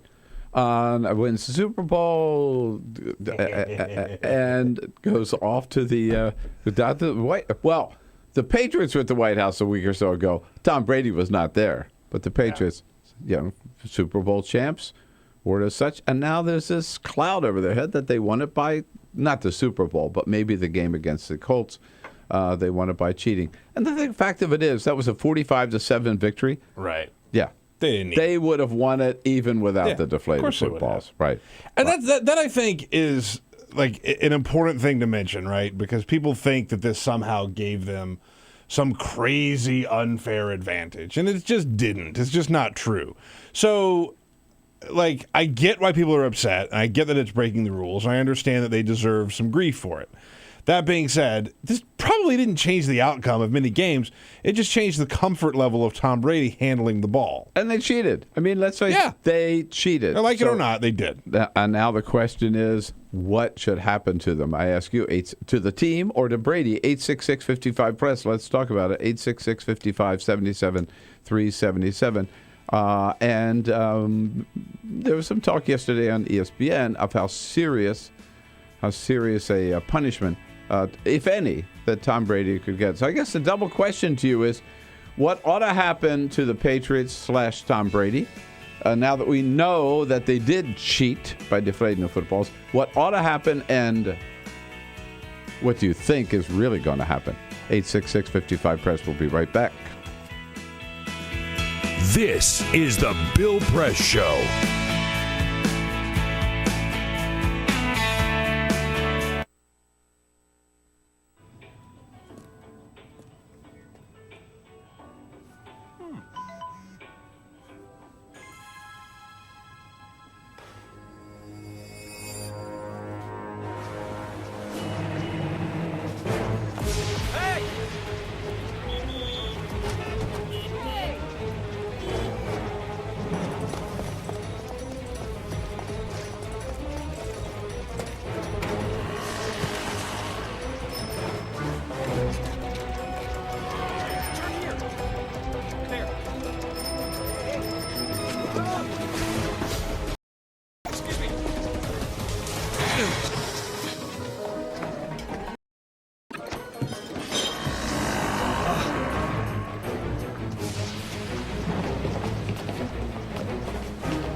So, same time next week? Well, of course. Put away a few bucks, feel like $1 million. For free tips to help you save, go to Feed the Pig.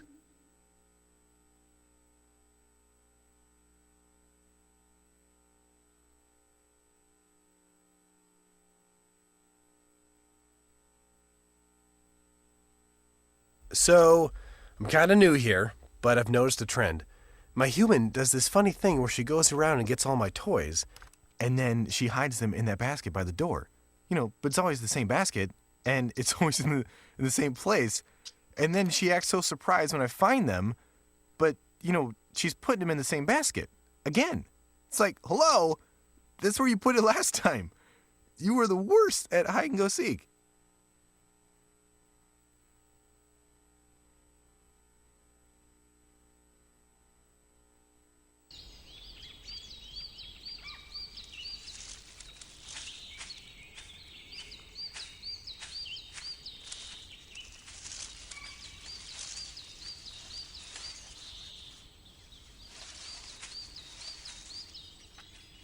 At Earth Justice, we defend the environment in the courtroom. Join our fight. When you take a seat, you take a stand. Earth Justice, because the Earth needs a good lawyer.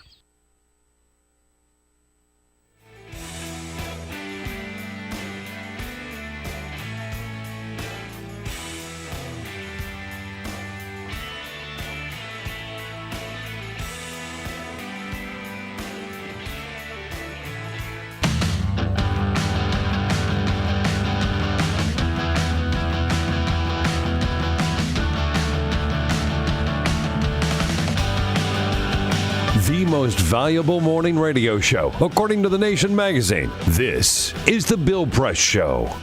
14 minutes before the top of the hour here. Hey, by the way, just bringing you up to date, Bernie Sanders, the latest report is that in 4 days, raised $3 million. Remember? That's a lot of money, Bill. $1.5 million overnight when he announced, and now it's up to $3 million in 4 days. That's great. Yeah, it's on a roll. I'm telling you. I think somebody's got to do the math, but by with that kind of record, that kind of pace, I think by November 2016, it'll be maybe $1.5 billion. I won't be happy until I hit $1 billion, Bill. Yeah, that's right. But now we are talking about Deflategate. It is back with this report by the NFL attorney Ted Wells, who put out his report yesterday after all these months of investigation, 243 pages. Nails Tom Brady and the Patriots for deliberately deflating the ball. Said most likely more likely than not, right? More probable than not was the phrase. A phrase born for D.C. Yeah. Like, totally. what a D.C. thing to say. Yeah. More probable than not. And the question we ask you, we'll get to calls in just a second here, 866-55-PRESS, is what should happen to Brady, if anything? Marcellus Wiley on ESPN yesterday, fan of Brady, said still he's got to pay the price. I'm a fan of Tom Brady, but we got to set a precedent and send a message. Minimum half a season gone up to a year. Half a season, man. Dang. That is that's pretty severe. But think it'll happen, Peter? No, I don't. I think he's going to get a suspension. Couple of games. I think he's going to get a suspension. I think it'll be either 2 or 4 games. If it's 2, then the Patriots will all. How about a fine? I was going to say, if it's 2 games, the Patriots will definitely get a fine. And I don't see how they avoid getting a fine. Could they fine Brady? They could, although, again, with this particular situation, so much of it is circumstantial. They have enough to make their case. But to really drop the hammer on Tom Brady, I think they were probably going to need more to really tie him to this. So I think the Patriots probably get a fine, and he gets probably 2 games. That's what I think. Maybe 4. And meanwhile, I would suggest that Jim McNally, the locker room attendant, and equipment assistant John Jastremski, they probably ought to be looking for another job. Yeah. Do you think? Yeah. Okay. 866-55-PRESS. John is in Valparaiso, Indiana. Hello, John. What do you think? Hi. I think what the big question is what else is the Patriots cheating on? I mean, they have a history of doing this. Well, that's a good question. Yeah, this isn't the first time they've gotten in trouble, right, John? Exactly. I think there's some underlying culture of cheating going on. It seems pretty apparent of that, and this report only deals with the one segment of it. But they already had to, hey, John, appreciate the call. They already had to pay fines for a good deal in the past, right? Yeah, look, the Patriots have a history of breaking the rules. They got in trouble for Spygate a couple of years ago when they were filming other football teams, which you definitely cannot do. Paid a fine for that, as I recall. Paid a fine for that. This is just the latest for them. Look, if you're not cheating, you're not trying, as we say here on the Bill Press Show very very often. The key is to do it and not get caught. That was Jamal Simmons who said that. I've adopted that. Yes, I've adopted that. And it's extremely patriotic, no? Yeah, of course. Right.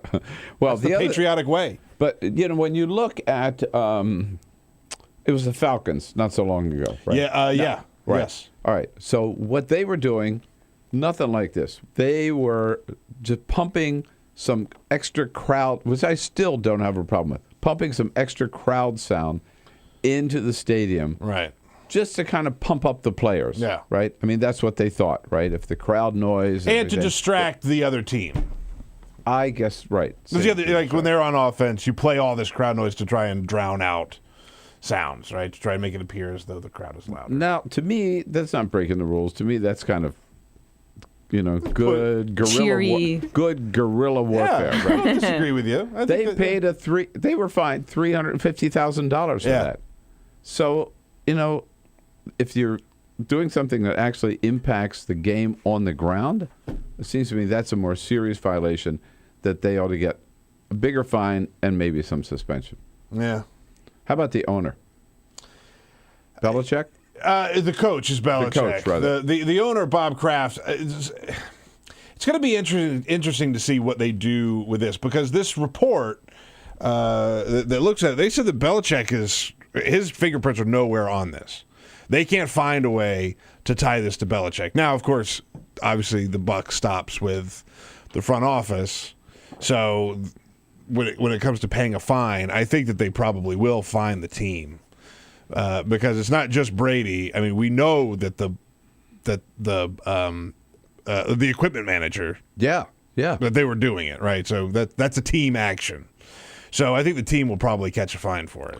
The other thing that comes out but Belichick walks away fine. Belichick in the Spygate situation, his fingerprints were all over it, and this they can't link him to it.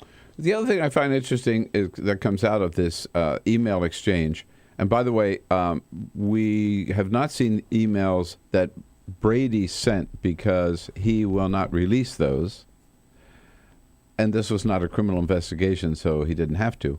But what is very clear from the email exchange between McNally and Jastrzemski is there was not a lot of love for Tom Brady among the staff there.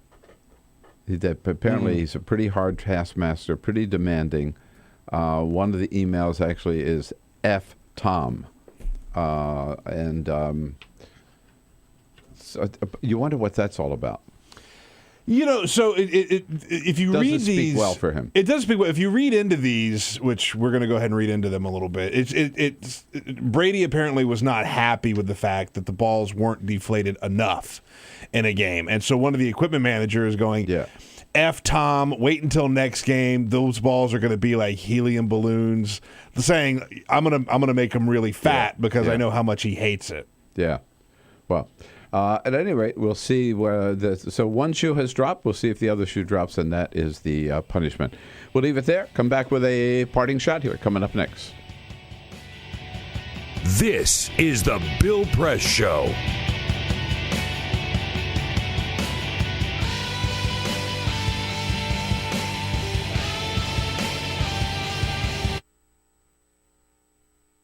It is possible to read the history of this country as one long struggle to extend the liberties established in our Constitution to everyone in America. In other words, who, according to our laws and culture, gets to be considered a person? The law creates legal personhood, and movements create law and change culture. So, how have the courts passed laws to shape our culture? That history goes way back before Citizens United. 1819, Dartmouth College versus Woodward, Supreme Court case, turned a corporate charter from a government-granted charter to a contract. This ruling gave corporations standing within the Constitution. 1886, Santa Clara County versus Southern Pacific Railroad. Though the court did not rule on corporate personhood, the decision was subsequently cited as a precedent to hold that a private corporation is entitled to the same 14th Amendment rights of due process and equal protection as human beings. This makes it impossible for us to make laws that treat local businesses any differently than giant multinational corporations, even if their business practices are deemed to be harmful to workers, the environment and communities, or if they have a history of violating the law. Hale versus Henkel, 1906. The court granted corporations the Fourth Amendment search and seizure protection. Dodge versus Ford Motor Company, 1919. The Michigan Supreme Court says the business corporation is organized and carried on primarily for the profit of the stockholders. Stockholder primacy is established. The purpose of the corporation, according to the court, is no longer to serve the public good, as it had been. It is now to maximize profit for shareholders above all else. Pennsylvania Coal Company versus Mahon, 1922. Corporations get the Fifth Amendment takings clause, meaning if you pass a regulation that impacts a corporation's ability to make a profit, that is deemed a taking, and they can sue for the right to future profits lost. This creates a chilling effect, and local and state governments become much more hesitant to pass laws in the public interest for fear that corporations can claim loss of potential profits that cities and states will be on the hook to pay. Buckley versus Vallejo, 1976. The Supreme Court rules that spending money to influence elections is protected under the First Amendment, in effect saying that money is speech.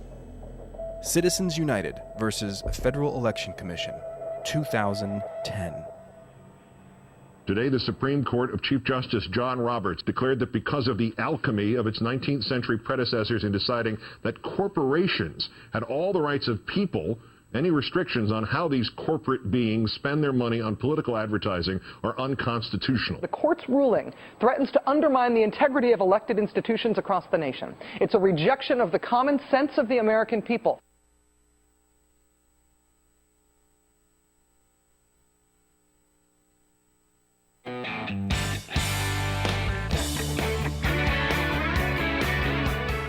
The Parting Shot with Bill Press.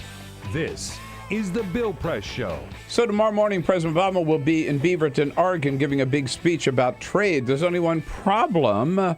He picked a strange place to give it, the headquarters of Nike. No company's been more widely criticized over the years for abuse of workers. For starters, Nike leads the way in exporting American jobs. In 1964, when Nike was founded, only 4% of American footwear was imported. Today, 98% of it is. By the 1990s, Nike was under fire for unsafe working conditions in sweatshops throughout Southeast Asia and for employing child labor. And Nike is still under attack for not forcing all of its suppliers around the world to pay workers a decent minimum wage. So my question again is, why, of all places, is President Obama going to Nike to talk about trade? The last thing we need is more companies like that one. That's my parting shot for today, folks. That's it for today. Clinton Yates in tomorrow is a friend of Bill. This is the Bill Press Show.